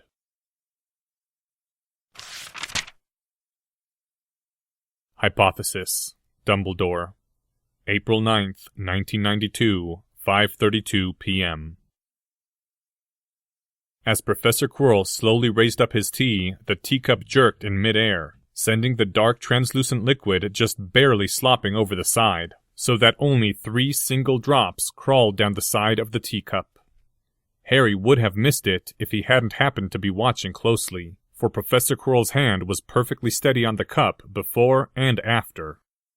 If that small, jerky motion advanced to a constant tremor, it would be the end of any non-wandless magic for the defense professor. Wand work had no room for trembling fingers. How much that would actually handicap Professor Quirrell, if at all, Harry couldn't guess. The defense professor was certainly capable of wandless magic, yet still tended to use a wand for larger things. But for him, that might only be a convenience. Insanity, said Professor Quirrell as he carefully sipped from his tea. He was looking at the teacup, not at Harry, which was unusual for him. can be a signature all its own. The defense professor's office was silent, the sound-warded room quiet in a way the headmaster's office never could be. Sometimes the two of them both happened to finish exhaling or inhaling at the same time, and then there was an auditory emptiness that was almost a sound in itself. I'll agree with that in one sense. If somebody tells me that everyone is staring at them and that their underwear is being dusted with thought-controlling powder, I know they're psychotic, because that's the standard signature of psychosis. But if you tell me that anything confusing points to Albus Dumbledore as a suspect, that seems overreaching. Just because I can't see a purpose doesn't mean there is no purpose. Purposeless? Oh, but the madness of Dumbledore is not that he is purposeless, but that he has too many purposes. The headmaster might have planned this to make Lucius Malfoy throw away his game for vengeance on you. Or it might be a dozen other plots. Who knows what the headmaster thinks he has reason to do, when he has found reason to do so many strange things already. Harry had politely declined tea, even knowing that Professor Quirrell would know what it meant. He'd considered bringing his own can of soda, but had decided against that as well, after realizing how easy it would be for the defense professor to teleport in a bit of potion, even if the two of them couldn't touch each other with direct magic. I have seen a little now of Dumbledore. Unless everything I have seen is a lie, I find it difficult to believe that he would plot to send any Hogwarts student to Azkaban. Ever. Ah, the defense professor said softly, the tiny reflection of the teacup gleaming in his pale eyes. But that is another signature, Mr. Potter. You have not yet comprehended the perspective of a man like Dumbledore. If he must, in some sufficiently noble cause, sacrifice a student, why, who would he choose but she who declared herself a heroine? That gave Harry some pause.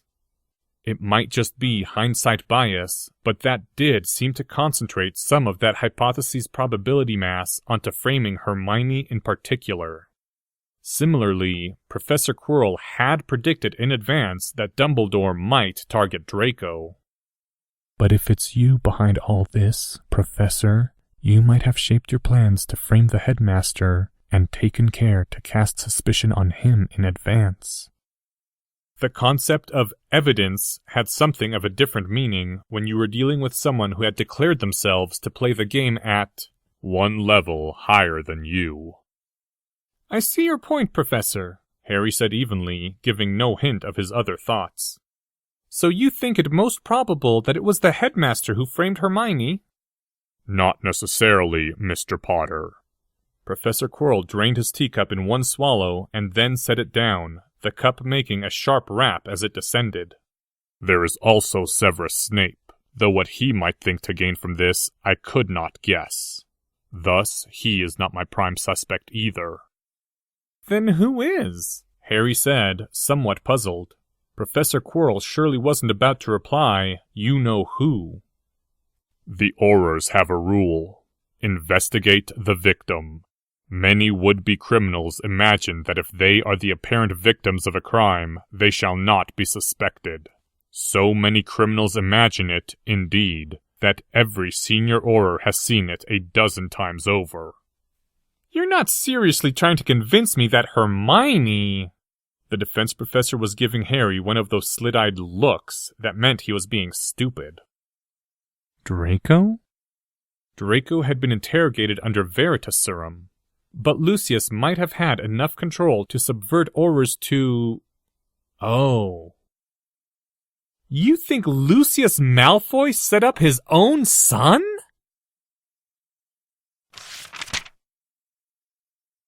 End third part of Chapter 86.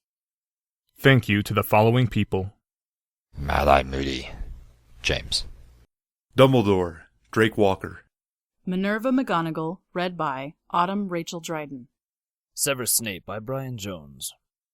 This chapter's original text, production notes, and attribution links, along with archives and much more, can be found at hpmorpodcast.com. If you would like to learn more about the art of rationality, please visit lesswrong.com, an online community of aspiring rationalists founded by Eliezer Yudkowsky. Some sound effects used are courtesy of the Free Sound Project. The music used is Catch That Goblin by Skaven. Thank you for listening, and come back next week for the fourth part of Chapter 86, Multiple Hypothesis Testing.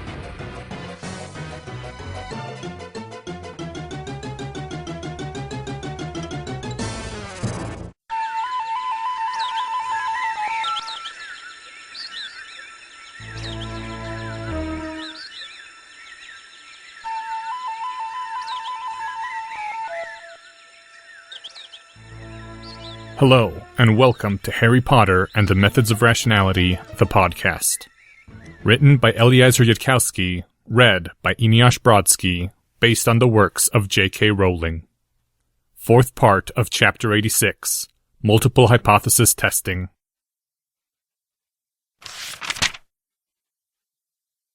You think Lucius Malfoy set up his own son? Why not? From Mr. Malfoy's recorded testimony, Mr. Potter, I gather that you enjoyed some success in changing Mr. Malfoy's political views. If Lucius Malfoy learned of that earlier, he might have decided that his former heir had become a liability.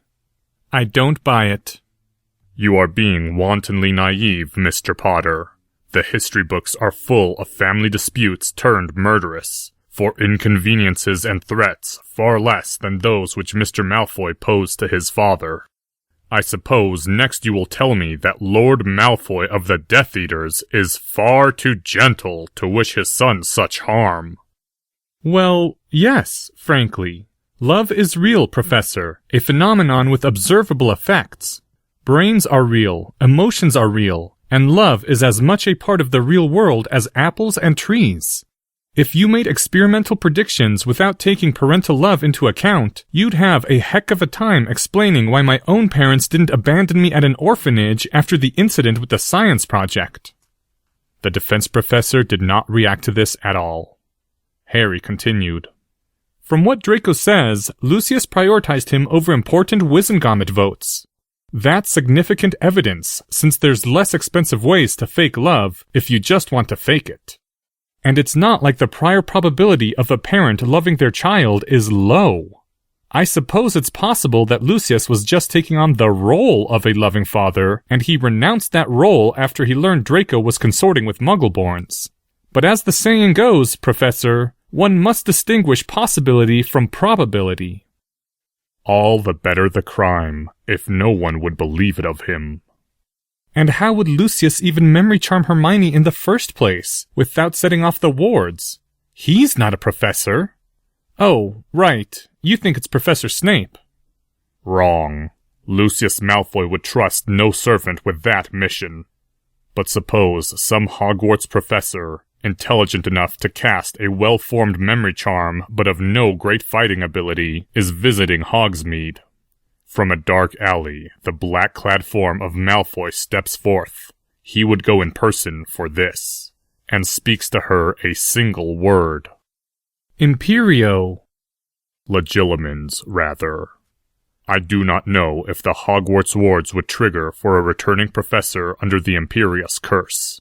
And if I do not know, Malfoy probably does not know either. But Malfoy is a perfect occlumens at least. He might be able to use legilimency.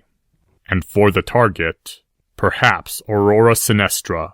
None would question the astronomy professor moving about at night. Or even more obviously, Professor Sprout, since she's the last person anyone would suspect. The defense professor hesitated minutely. Perhaps. Actually, Harry said then, putting a thoughtful frown on his face, I don't suppose you know offhand if any of the current professors at Hogwarts were around back when Mr. Hagrid got framed in 1943? Dumbledore taught Transfiguration, Kettleburn taught magical creatures, and Vector taught arithmancy, Professor Quirrell said at once. And I believe that Bathsheba Babbling, now of Ancient Runes, was then a Ravenclaw prefect. But Mr. Potter, there is no reason to suppose that anyone besides you-know-who was involved in that affair. Harry shrugged artfully. Seemed worth asking the question just to check. Anyway, Professor, I agree it's possible that some outsider legitimized a member of Hogwarts staff, and then obliviated them afterward. There's no way anyone would forget that part. But I don't think Lucius Malfoy is a probable candidate for the mastermind. It's possible, but not probable, that all of Lucius's apparent love for Draco was just a sense of duty, and that it all went up in a puff of smoke. It's possible, though not probable, that everything Lucius did in front of the Wizengamot was just an act. People's outsides do not always resemble their insides, like you said. But there's one piece of evidence that doesn't fit at all. And that would be? Said the defense professor, his eyes half-lidded. Lucius tried to reject 100,000 galleons for Hermione's life. I saw how surprised the Wizengamot was when Lucius said he was refusing it despite the rules of honor. The Wizengamot didn't expect that of him. Why wouldn't he just take the money while acting all indignant and pretending to grit his teeth? He wouldn't actually care that much about throwing Hermione into Azkaban. There was a pause. Perhaps the role he was playing ran away with him. It does happen, Mr. Potter, in the heat of the moment. Perhaps, but it's still one more improbability to be postulated. And by the time you have to add up that many excuses in a theory, it can't be at the top of the list anymore. Anything else in particular you think I ought to think about, within the range of all other possibilities? There was a long silence. The defense professor's eyes dropped down to look at the empty teacup before them, seeming unusually distant. I suppose I can think of one final suspect, the defense professor said at last. Harry nodded. The defense professor didn't seem to notice, but only spoke on. Has the headmaster told you anything, even a hint, about Professor Trelawney's prophecy? Huh? Harry said automatically, converting his own sudden shock into the best dissembling he could manage. It probably was at the wrong level to fool Professor Quirrell, but Harry certainly couldn't take time to think before replying, Wait, but how on earth would Professor Quirrell know about that? Professor Trelawney made a prophecy? You were there to hear its beginning, Professor Quirrell said, frowning. You called out to the entire school that the prophecy could not be about you, since you were not coming here. You were already here. He is coming! The one who will tear apart the very... And that was as far as Professor Trelawney had gotten before Dumbledore had grabbed her and vanished. Oh, that prophecy! Sorry, it went clear out of my mind. Harry thought he'd put too much force into the end statement, and was 80% expecting Professor Quirrell to say, Aha, now Mr. Potter, what is this mysterious other prophecy you went to such lengths to deny? That is foolish, if indeed you are telling me the truth. Prophecies are not trivial things. I have racked my brain much over the little that I heard, but such a small fragment is simply too little. You think the one who's coming is the one who might have framed Hermione? As his mind allocated yet another hypothesis. Uncertain predicate referent. He who is coming. With no offense meant to Miss Granger, the defense professor said with another frown. Her life or death does not seem that important. But someone was to come, one who, in your interpretation, was not already there. And someone so significant and unknown as a player, who knows what else they may have done. Harry nodded, and mentally sighed, because he was going to have to redo his Lord Voldemort odds calculation with yet another piece of evidence in the mix.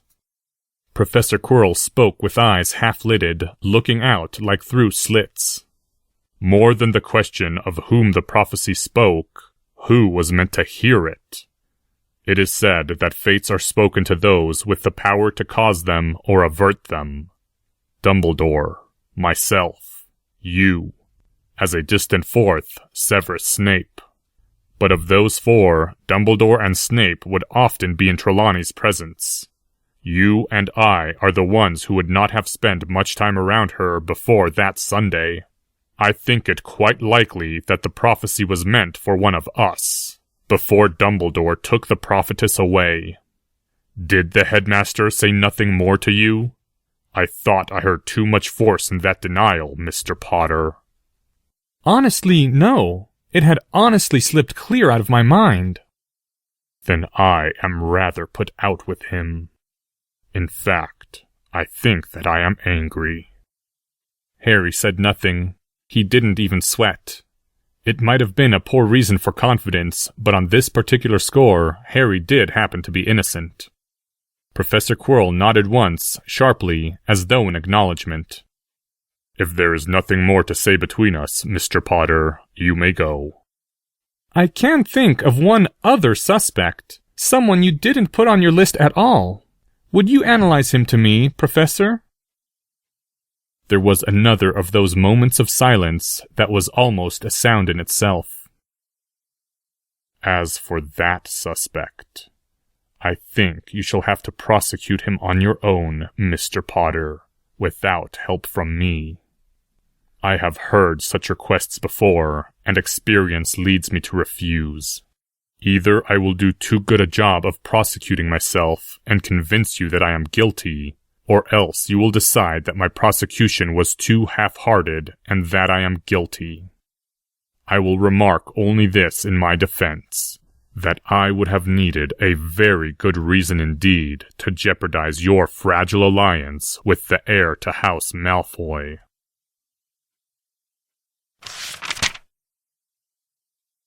Hypothesis. The Defense Professor. April 8th, 1992, 8:37 p.m. So I fear I must take my leave, Dumbledore was saying gravely.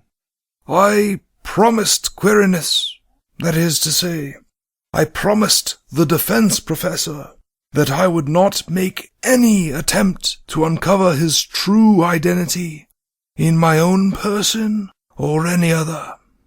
And why'd you make a fool promise like that, then? Snapped Mad-Eye Moody. It was an unalterable condition of his employment, or so he said. Dumbledore glanced at Professor McGonagall, a wry smile briefly flitting over his face. And Minerva made it clear to me that Hogwarts required a competent defense professor this year, even if I had to haul Grindelwald out of Nurmengard and prevail on all defections to persuade him to take the position. I did not quite phrase it in that fashion. Your expression said it for you, my dear. And so, soon the four of them, Harry, Professor McGonagall, the Potions Master, and Alistair Moody, aka Mad-Eye, were ensconced all by themselves in the headmaster's office.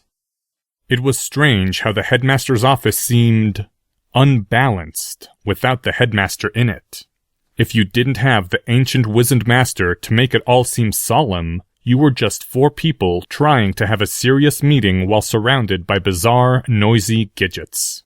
Clearly visible from where Harry had perched himself on his chair's arm was a truncated conical object, like a cone with its top snipped off, slowly spinning around a pulsating central light which it shaded but did not obscure. And each time the inner light pulsated, the assembly made a that sounded oddly distant, muffled like it was coming from behind four solid walls, even though the spinning conical section thingy was only a meter or two away.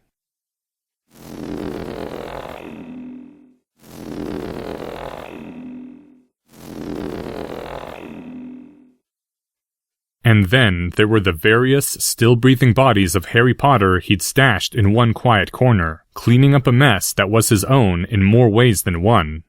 Only one body wasn't inside a copy of the invisibility cloak, but then it merely took a small effort of concentration for Harry to perceive his other selves beneath the cloak of which he was master. An effort which Harry had carefully not put forth earlier to avoid getting advanced temporal information he wanted to determine by his own decisions. The sad thing was that by this point, having his own body visibly lying in a corner didn't seem all that crazy. It was just Hogwarts. All right then, Moody said, looking rather sour about it. From within his leather armor, the scarred man took out a black folder. This is a copy of what Amelia's people put together. She almost certainly knows we've got it, but it's all off the books. That clear? Anyway. And then Moody told them who the Department of Magical Law Enforcement thought Quirinus Quirrell really was. A seemingly ordinary Hogwarts student, though talented enough that he'd been only narrowly beaten out for the head boy position, who'd gone vacationing in Albania after his graduation, disappeared, returned after 25 years, and then been caught up in the Wizarding War. It was murdering the House of Monroe that made Voldy's name. Until then, he was just another dark wizard with delusions of grandeur and Bellatrix Black. But after that, Moody snorted, every fool in the country flocked to serve him. You would have hoped the Wisdom Gauntlet would turn serious once they realized Voldy was willing to kill their own sacred selves. And that's just what the bastards did. Hope that some other bastard would turn serious. None of the cowards wanted to step in front. It was Monroe, Crouch, Bones, and Longbottom. That was nearly everyone in the ministry who would dare say a word that might give Voldy offense. That was how your house came to be ennobled, Mr. Potter. There is an ancient law that if anyone ends a most ancient house, whoever avenges that blood will be made noble. To be sure, the House of Potter was already older than some lines called ancient, but yours was titled a Noble House of Britain after the end of the war, in recognition that you had avenged the most ancient house of Monroe. Flush of gratitude and all that. It didn't last. But at least James and Lily got a fancy title and a useless medal to take to their graves. But that's leaving out 8 years of complete horror after Monroe disappeared, and Regulus Black, he was Monroe's private source and Death Eaters were pretty sure, was executed by Voldy. Like a dam breaking and gore flooding out, drowning the whole country. Albus Bloody Dumbledore himself had to step into Monroe's shoes, and that was barely enough for us to survive. Harry listened with an odd sense of unreality. Some of it felt right, matched up with observation, especially with the speech Professor Quirrell had made before Christmas. And yet, this was Professor Quirrell they were talking about. So that's who the department thinks is your defense professor. Mad-Eye Moody finished up his account. Now what do you think, son? Well, it is also possible to have a mask behind the mask. The obvious next thought is that this David Monroe person died in the war after all, and this is just someone else pretending to be David Monroe, pretending to be Quirinus Quirrell. That's obvious? Dear Merlin. Really, boy? Said Mad-Eye Moody, his blue eye spinning rapidly. I'd say that's a little paranoid. You don't know Professor Quirrell. Harry did not say. It's an easy theory to test. Just check whether the defense professor remembers something about the war that the real David Monroe would have known. Though I suppose, if he's playing the part of David Monroe pretending to be someone else, he has a good excuse to pretend he's pretending he doesn't know what you're talking about. A little paranoid. Not paranoid enough. Constant vigilance. Think about it, lad. What if the real David Monroe never came back from Albania? There was a pause. I see. Of course you do. Don't mind me, please. I'll just sit here quietly going mad. In this line of work, if you survive, you learn that there's 3 kinds of dark wizards. Moody said grimly. His wand wasn't pointed at anyone. It was angled slightly downward, but it was in his hand. It had never left his hand since the moment he'd entered the room. There's dark wizards that have 1 name. There's dark wizards that have 2 names. And there's dark wizards that change names like you and I change clothes. I saw Monroe go through 3 Death Eaters like he was snapping twigs. There's not many wizards that good at age 45. Dumbledore, maybe, but not many others. Perhaps that is true, said the potions master from where he was lurking. But what of it, Mad-Eye? Whatever his identity, Monroe was surely the Dark Lord's enemy. I've heard Death Eaters curse his name even after they thought him dead. They feared him well. So far as defense professors are concerned, I shall take it and be grateful. Moody swung around to glare at her. Just where the devil was Monroe all those years he was gone, eh? Maybe he thought he could make a name for himself in prison by opposing Voldy, and vanished away when he found out he was wrong. Then why'd he come back now, ha? What's his new plan? He says he always wanted to be a great defense professor because all the best fighting wizards have taught at Hogwarts. And he kind of is being an incredibly good defense professor, actually. I mean, if he just wanted to keep up a disguise, he could get away with much sloppier work. Professor McGonagall was nodding firmly. Naive. I suppose you all haven't wondered if your defense professor set up the whole House of Monroe to be wiped out? What? Our mystery wizard hears about a missing kid from a most ancient house of Britain, steps into the shoes of David Monroe, but stays away from the real Monroe family. But eventually the house is bound to notice something wrong, so this imposter somehow prods Voldy into wiping them all out, maybe leaked the password they'd given him for their wards. And then he was a lord of the Wizengamot. There seemed to be a fight going on inside Harry's mind between Hufflepuff 1, who'd never trusted the defense professor in the first place, and Hufflepuff 2, who was far too loyal to Harry's friend, Professor Quirrell, to believe something like that just because Moody said so. It is kind of obvious, though, observed his Slytherin part.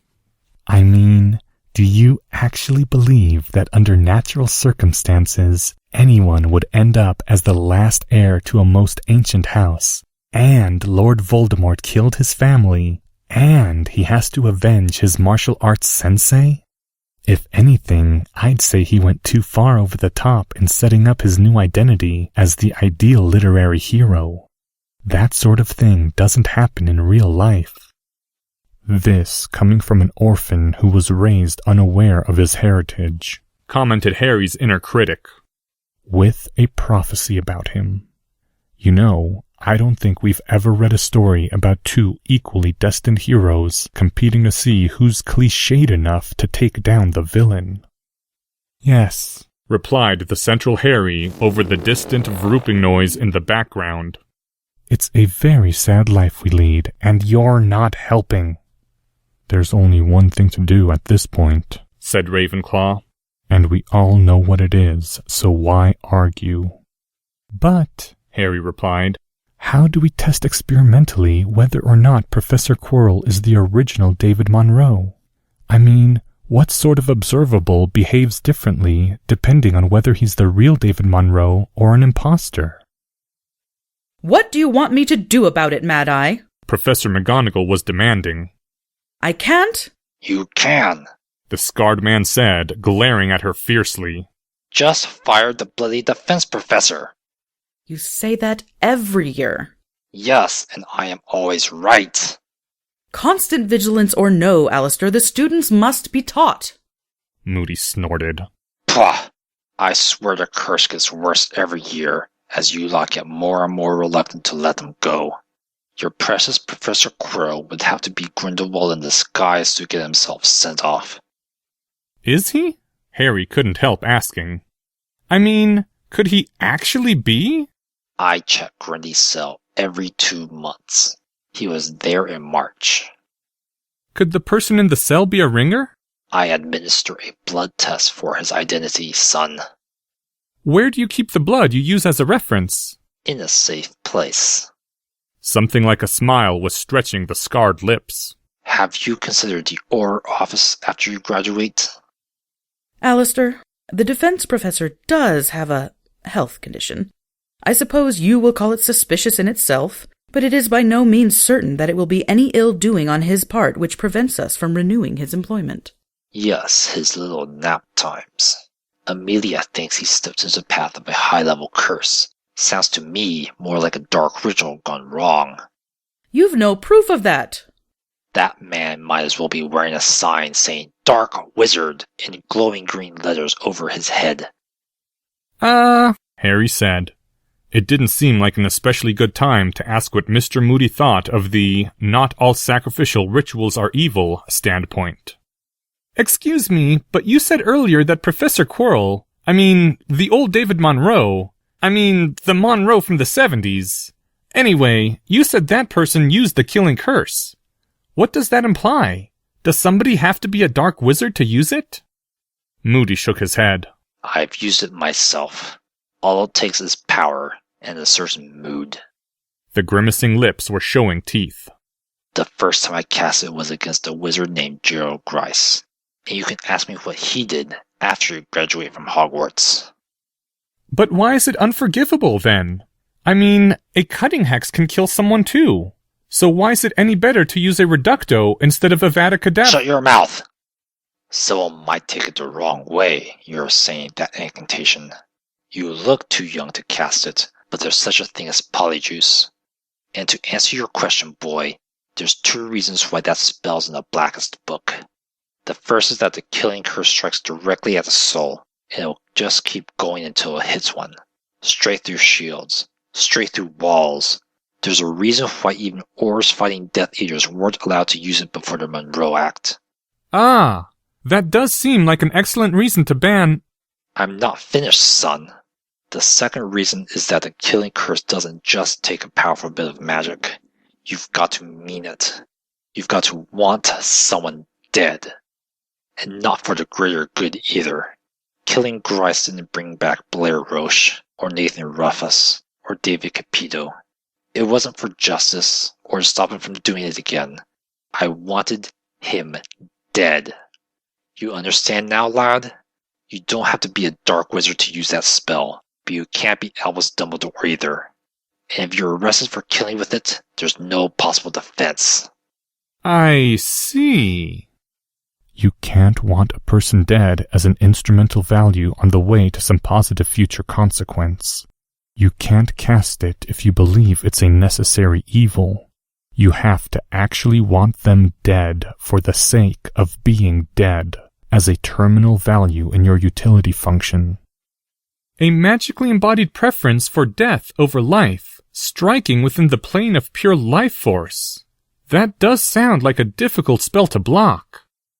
Not difficult. Impossible. Harry nodded gravely.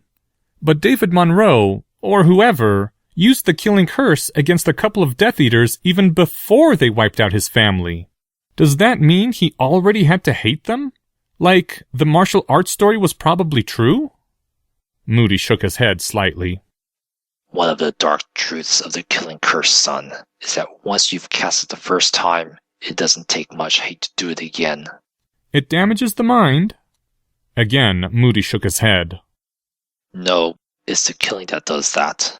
Murder tears a soul. But that's just the same if it's a cutting hex. The killing curse doesn't crack your soul. It just takes a cracked soul to cast. If there was a sad expression on the scarred face, it could not be read. But that doesn't tell us much about Monroe. The ones like Dumbledore who will never be able to cast a curse all their lives because they'll never crack no matter what. They're the rare ones. Very rare. It only takes a little cracking. There was a strange, heavy feeling in Harry's chest. He'd wondered what exactly it had meant that Lily Potter had tried to cast the killing curse at Lord Voldemort with her last breath. But surely it was forgivable. It was right and proper for a mother to hate the dark wizard who was coming to kill her baby, mocking her for how she couldn't stop him. There was something wrong with you as a parent if you couldn't cast Avada Kedavra in that situation. And no other spell could have gone past the Dark Lord's shields. You'd have to at least try to hate the Dark Lord enough to want him dead for the sake of dead, if that was the only way to save your baby. It only takes a little cracking. Enough. What would you have us do? Moody's smile twisted. Get rid of the defense professor, and see if all your troubles mysteriously clear up. Bet you a galleon they do. Professor McGonagall looked like she was in pain. Alistair, but will you teach the classes if... Ha! If I ever say yes to that question, check me for polyjuice, because it's not me. I'll test it experimentally. Harry said. And then, as everyone looked at him, "I'll ask Professor Quirrell a question that the real David Monroe would know, like who else was in the Slytherin class of 1945, or something like that. Hopefully without making it obvious. It wouldn't be definitive proof. He could have studied the role, but it would be evidence. Still, Mr. Moody, even if Professor Quirrell isn't the original Monroe, I'm not sure that getting rid of him is a free action. He saved my life twice." What? When? How? "Once when he knocked down a bunch of witches who were summoning me toward the ground. Once when he figured out that the Dementor was draining me through my wand. And if Professor Quirrell wasn't the one who set up Draco Malfoy in the first place, then he saved Draco's life, and things would be a lot worse if he hadn't. If the defense professor isn't behind it all, he's not someone we can afford to just get rid of." Professor McGonagall nodded firmly.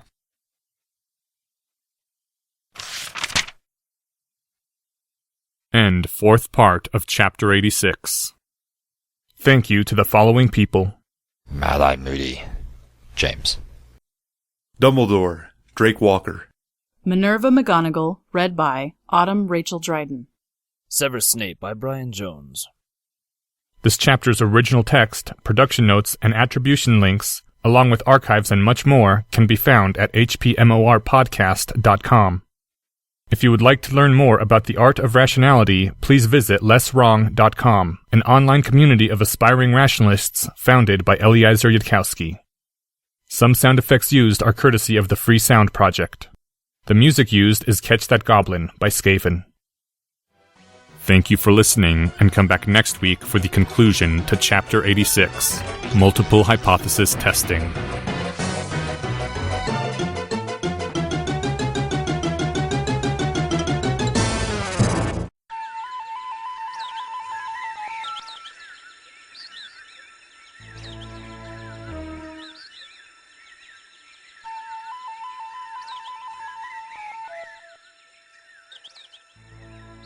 Hello, and welcome to Harry Potter and the Methods of Rationality, the podcast. Written by Eliezer Yudkowsky, read by Eneasz Brodsky, based on the works of J.K. Rowling. Part 5 of Chapter 86, Multiple Hypothesis Testing.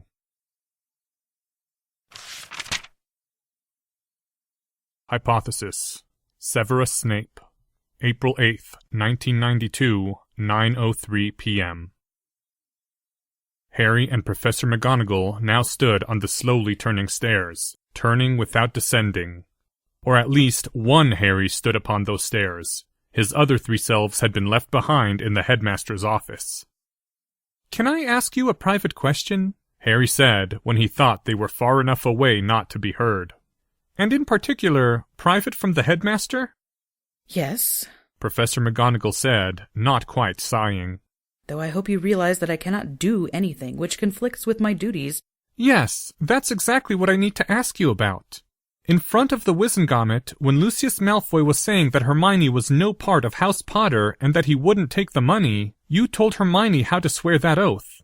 I want to know, if something like that comes up again, if your first duty is to the Hogwarts student Hermione Granger, or to the head of the Order of the Phoenix, Albus Dumbledore." Professor McGonagall looked like someone had hit her in the face with a cast-iron frying pan a few minutes earlier, and now she'd been told that somebody was about to do it again, and not to flinch. Harry flinched a little himself. Somewhere along the line, he needed to pick up the knack of not phrasing things to hit as hard as he possibly could. The walls rotated around them, behind them, and somehow they descended.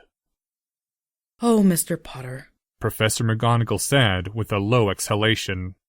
"I wish you wouldn't ask me such questions. Oh, Harry, I wasn't thinking then, not at all. I only saw a chance to help Miss Granger, and I was sorted into Gryffindor after all." "You've got a chance to think now." It was all coming out wrong, but he had to say it anyway, because... "I'm not asking you to be loyal to me, but if you do know, if you are sure, what you'll do if it comes down to an innocent Hogwarts student versus the Order of the Phoenix a second time." But Professor McGonagall shook her head. "I'm not sure. I don't know if it was the right choice even then. I'm sorry. I can't decide such awful things. But you'll do something if it happens again. Indecision is also a choice. You can't just imagine having to make an immediate decision? No, Professor McGonagall said, sounding a little stronger, and Harry realized that he'd accidentally offered a way out. The professor's next words confirmed Harry's fears. Such a dreadful choice as that, Mr. Potter? I think I should not make it until I must. Harry gave an internal sigh. He supposed he had no right to expect Professor McGonagall to say anything else. In a moral dilemma where you lost something either way, making the choice would feel bad either way, so you could temporarily save yourself a little mental pain by refusing to decide. At the cost of not being able to plan anything in advance, and at the cost of incurring a huge bias toward inaction or waiting until too late. But you couldn't expect a witch to know all that. All right. Though it wasn't right at all, not really. Dumbledore might want that debt removed. Professor Quirrell would also want Harry out of that debt. And if the defense professor was David Monroe, or could convincingly appear to be David Monroe, then Lord Voldemort technically hadn't exterminated the House of Monroe. In which case, somebody might be able to pass a Wizengamot resolution revoking the noble status of House Potter, which had been granted for avenging the most ancient house of Monroe. In which case, Hermione's vow of service to a noble house might be null and void. Or maybe not. Harry didn't know anything about the legalities, especially not whether House Potter got the money back if someone managed to send Hermione to Azkaban. Just because you lost something might not mean the payment was returned, legally speaking. Harry wasn't sure, and he didn't dare ask a magical solicitor. It would have been nice to be able to trust at least one adult to take Hermione's side instead of Dumbledore's if an issue like that threatened to come up. The stairs they were upon ceased rotating, and they were before the backs of the great stone gargoyles, which rumbled aside, revealing the hallway. Harry stepped out. A hand caught at Harry's shoulder. Mr. Potter, why did you tell me to keep watch over Professor Snape? Harry turned around again. You told me to keep watch and see if he changed. Why did you say that, Mr. Potter? It took a moment, at this point, for Harry to think back and remember why he had said that. Harry and Neville had rescued Lesotho Lestrange from bullies, and then Harry had confronted Severus in the hallway and, at least according to the Potions Master's own words, almost died. I learned something that made me worry, Harry said after a moment, from someone who made me promise not to tell anyone else. Severus had made Harry swear that their conversation wouldn't be shared with anyone, and Harry was still bound by it. Mr. Potter, began Professor McGonagall, and then exhaled, the flash of sharpness disappearing as quickly as it had come. Never mind. If you cannot say, you cannot say. Why do you ask? Professor McGonagall seemed to hesitate. All right, let me be more specific. After Professor Quirrell had done it to him several times, Harry was starting to get the hang of it. What change have you already observed in Professor Snape that you're trying to decide whether to tell me about? Harry, I obviously know something you don't. See, this is why we can't always put off trying to decide our awful moral dilemmas. Professor McGonagall closed her eyes, drew in a deep breath, pinched the bridge of her nose, and squeezed it several times. All right. It's a subtle thing, but worrying. How can I put this? Mr. Potter, have you read many books that young children are not meant to read? I've read all of them. Of course you have. Well, I don't quite understand it myself, but for so long as Severus has been employed in this school, stalking about in that awful stained cloak, there has been a certain sort of girl that stares at him with longing eyes. You say that like it's a bad thing? I mean, if there's one thing I did understand from those books, it's that you're not supposed to question people's preferences. Professor McGonagall gave Harry a very strange look. I mean, from what I've read, when I'm a bit older, there's something like a 10% chance that I'll find Professor Snape attractive. And the important thing is for me to just accept whatever I... In any case, Mr. Potter, Severus has always been entirely indifferent to the stares of those young girls. But now... Professor McGonagall seemed to realize something and hastily said, her hands rising and warding, Please don't mistake me. Professor Snape certainly has not taken advantage of any young witches. Absolutely not. He's never even so much as smiled at one. Not that I ever heard. He has told the young girls to stop gaping at him, and if they stare at him regardless, he looks away. That I have seen with my own eyes. Sorry, but just because I've read those books doesn't mean I understood them. What does all that mean? That he is noticing. It is a subtle thing, but now that I have seen it, I am certain. And that means, I am very much afraid, that the bond which held Severus to Albus's cause may have weakened, or even broken. 2 + 2 equals... Snape and Dumbledore? Then Harry heard the words that had just come out of his mouth, and hastily added, Not that there's anything wrong with that. No! Oh, for pity's sake. I can't explain it to you, Mr. Potter. The other shoe finally dropped. He was still in love with my mother? This seemed somewhere between beautifully sad and pathetic, for around 5 seconds before the third shoe dropped. Of course, that was before I gave him my helpful relationship advice. I see, Harry said carefully after a few moments. There were times when saying oops didn't fully cover it. You're right, that's not a good sign. Professor McGonagall put both hands over her face. Whatever you're thinking right now, which I assure you is also wrong, I don't want to hear about it, ever. So, if, like you said, the bond that held Professor Snape to the headmaster has broken, what would he do then? There was a long silence.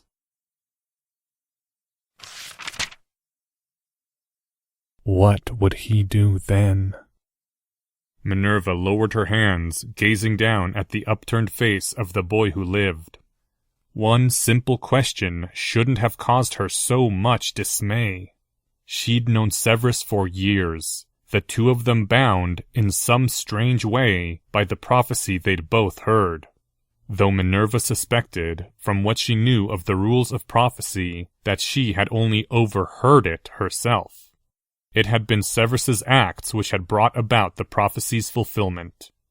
And the guilt, the heartbreak which had come of that choice, had been tormenting the potions master for years.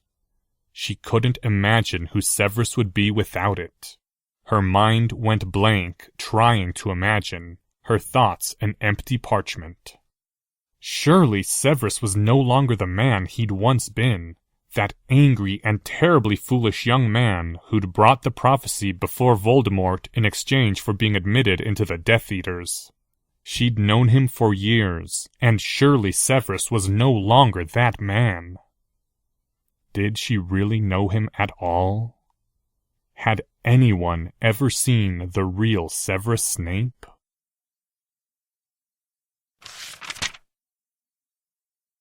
I don't know, Professor McGonagall finally said.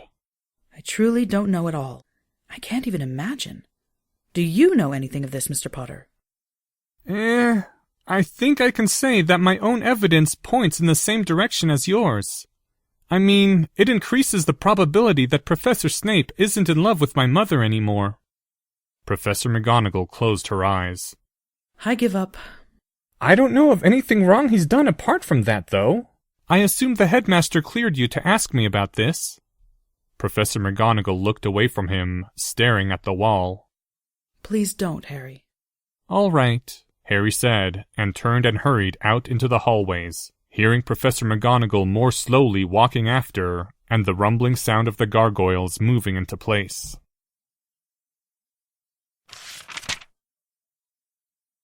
It was the morning after next, during potions class, that Harry's potion of cold resistance boiled over his cauldron with a green froth and mildly nauseating smell, and Professor Snape, looking more resigned than disgusted, told Harry to stay after class.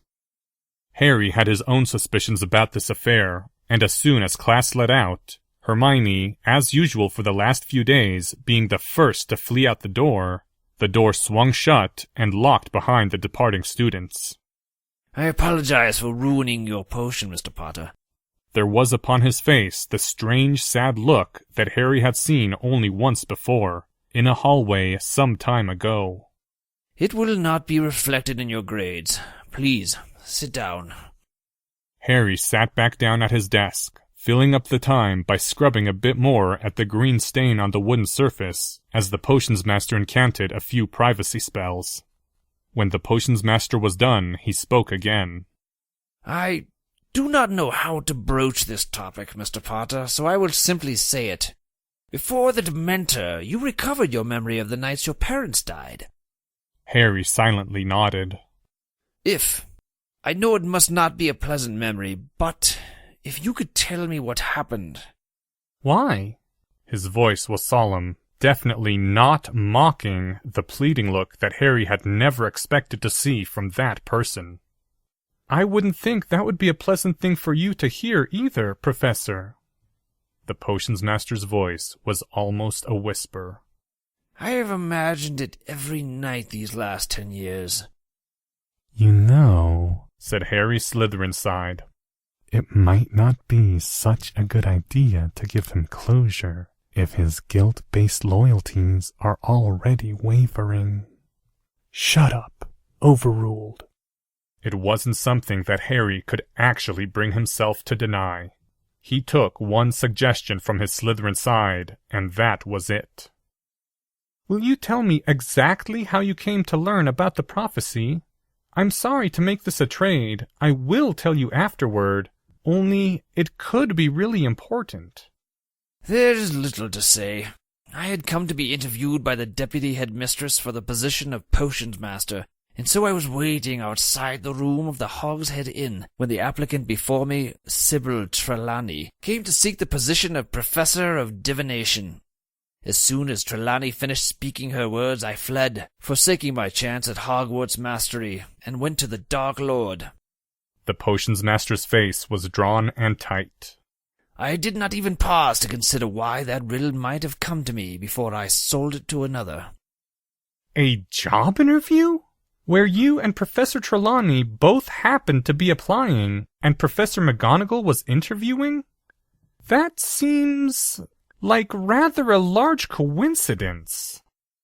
Seers are the pawns of time, Mr. Potter. Coincidence is beneath them, and they are above it. I was the one meant to hear that prophecy and become its fool. Minerva's presence made no final difference to how it came about. There were no memory charm, as you supposed. I do not know why you thought that. But there was no memory charm. There could have been no memory charm. The voice of a seer has a quality, an enigma which even legitimacy cannot share. How could that be imbued in a false memory? Do you think the Dark Lord would believe my mere words? The Dark Lord seized my mind and saw the mystification there, even if he could not seize the mystery, and so he knew the prophecy had been true. The Dark Lord could have killed me then, having taken what he wanted. I was a fool indeed to go to him. But he saw something in me I do not know, and took me into the Death Eaters, though on his terms rather than mine. That is how I brought it all about from the beginning to the end. Always my own doing. Severus's voice had gone rather hoarse, and his face was filled with naked pain. Now tell me, please, how did Lily die? Harry swallowed twice and began his recounting. James Potter shouted for Lily to run away with me, that he would hold off you-know-who. You-know-who said... Harry stopped, the chills going all over his own skin, his own muscles tightening as if in preparation for a seizure. The memory was returning strongly now, accompanied by cold and dark in association. He used the killing curse, and then he came upstairs somehow. I think he must have flown, I don't remember any footsteps on stairs or anything like that. And then my mother said, "No, not Harry, please not Harry," or something like that. And the Dark Lord, his voice was so high, cold. The Dark Lord said, "Step aside, woman. For you I am not come, only the boy." The words were very clear in Harry's memory. He told my mother to get out of the way, that he was only there for me, and my mother begged him to have mercy, and the Dark Lord said, "I give you this rare chance to flee." That he was being generous and giving her a chance to run, but he wouldn't bother fighting her, and even if she died, she couldn't save me, and so she ought to get out of his way. And that was when my mother begged the Dark Lord to take her life instead of mine. And the Dark Lord said to her, and his voice was lower this time, like he was dropping a pose. "Very well, I accept the bargain." He said that he accepted her offer, and that she should drop her wand so he could kill her. And then the Dark Lord waited. Just waited. I don't know what Lily Potter was thinking. It hadn't even made sense in the first place, what she said. It wasn't like the Dark Lord would kill her and then just leave when he'd come there for me. Lily Potter didn't say anything. And then the Dark Lord started laughing at her, and it was horrible. And she finally tried the only thing left that wasn't abandoning me or just giving up and dying. I don't know if she even could have, if the spell would have worked for her. But when you think about it, she had to try. The last thing my mother said was, "Avada Ke," but the Dark Lord started his own curse as soon as she said Av, and he said it in less than half a second, and there was a flash of green light, and then... That's enough. Slowly, like a body floating to the surface of water, Harry returned from wherever he'd been. That's enough. She died. Lily died without pain, then. The Dark Lord did not do anything to her before she died. She died thinking that she'd failed, and that the Dark Lord was going to kill her baby next. That's pain.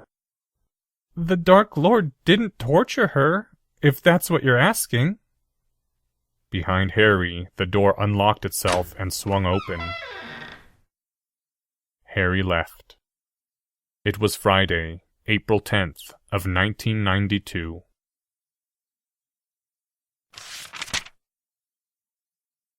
End Chapter 86. Thank you to the following people: Voldemort, Stephen Zuber. Severus Snape by Brian Jones.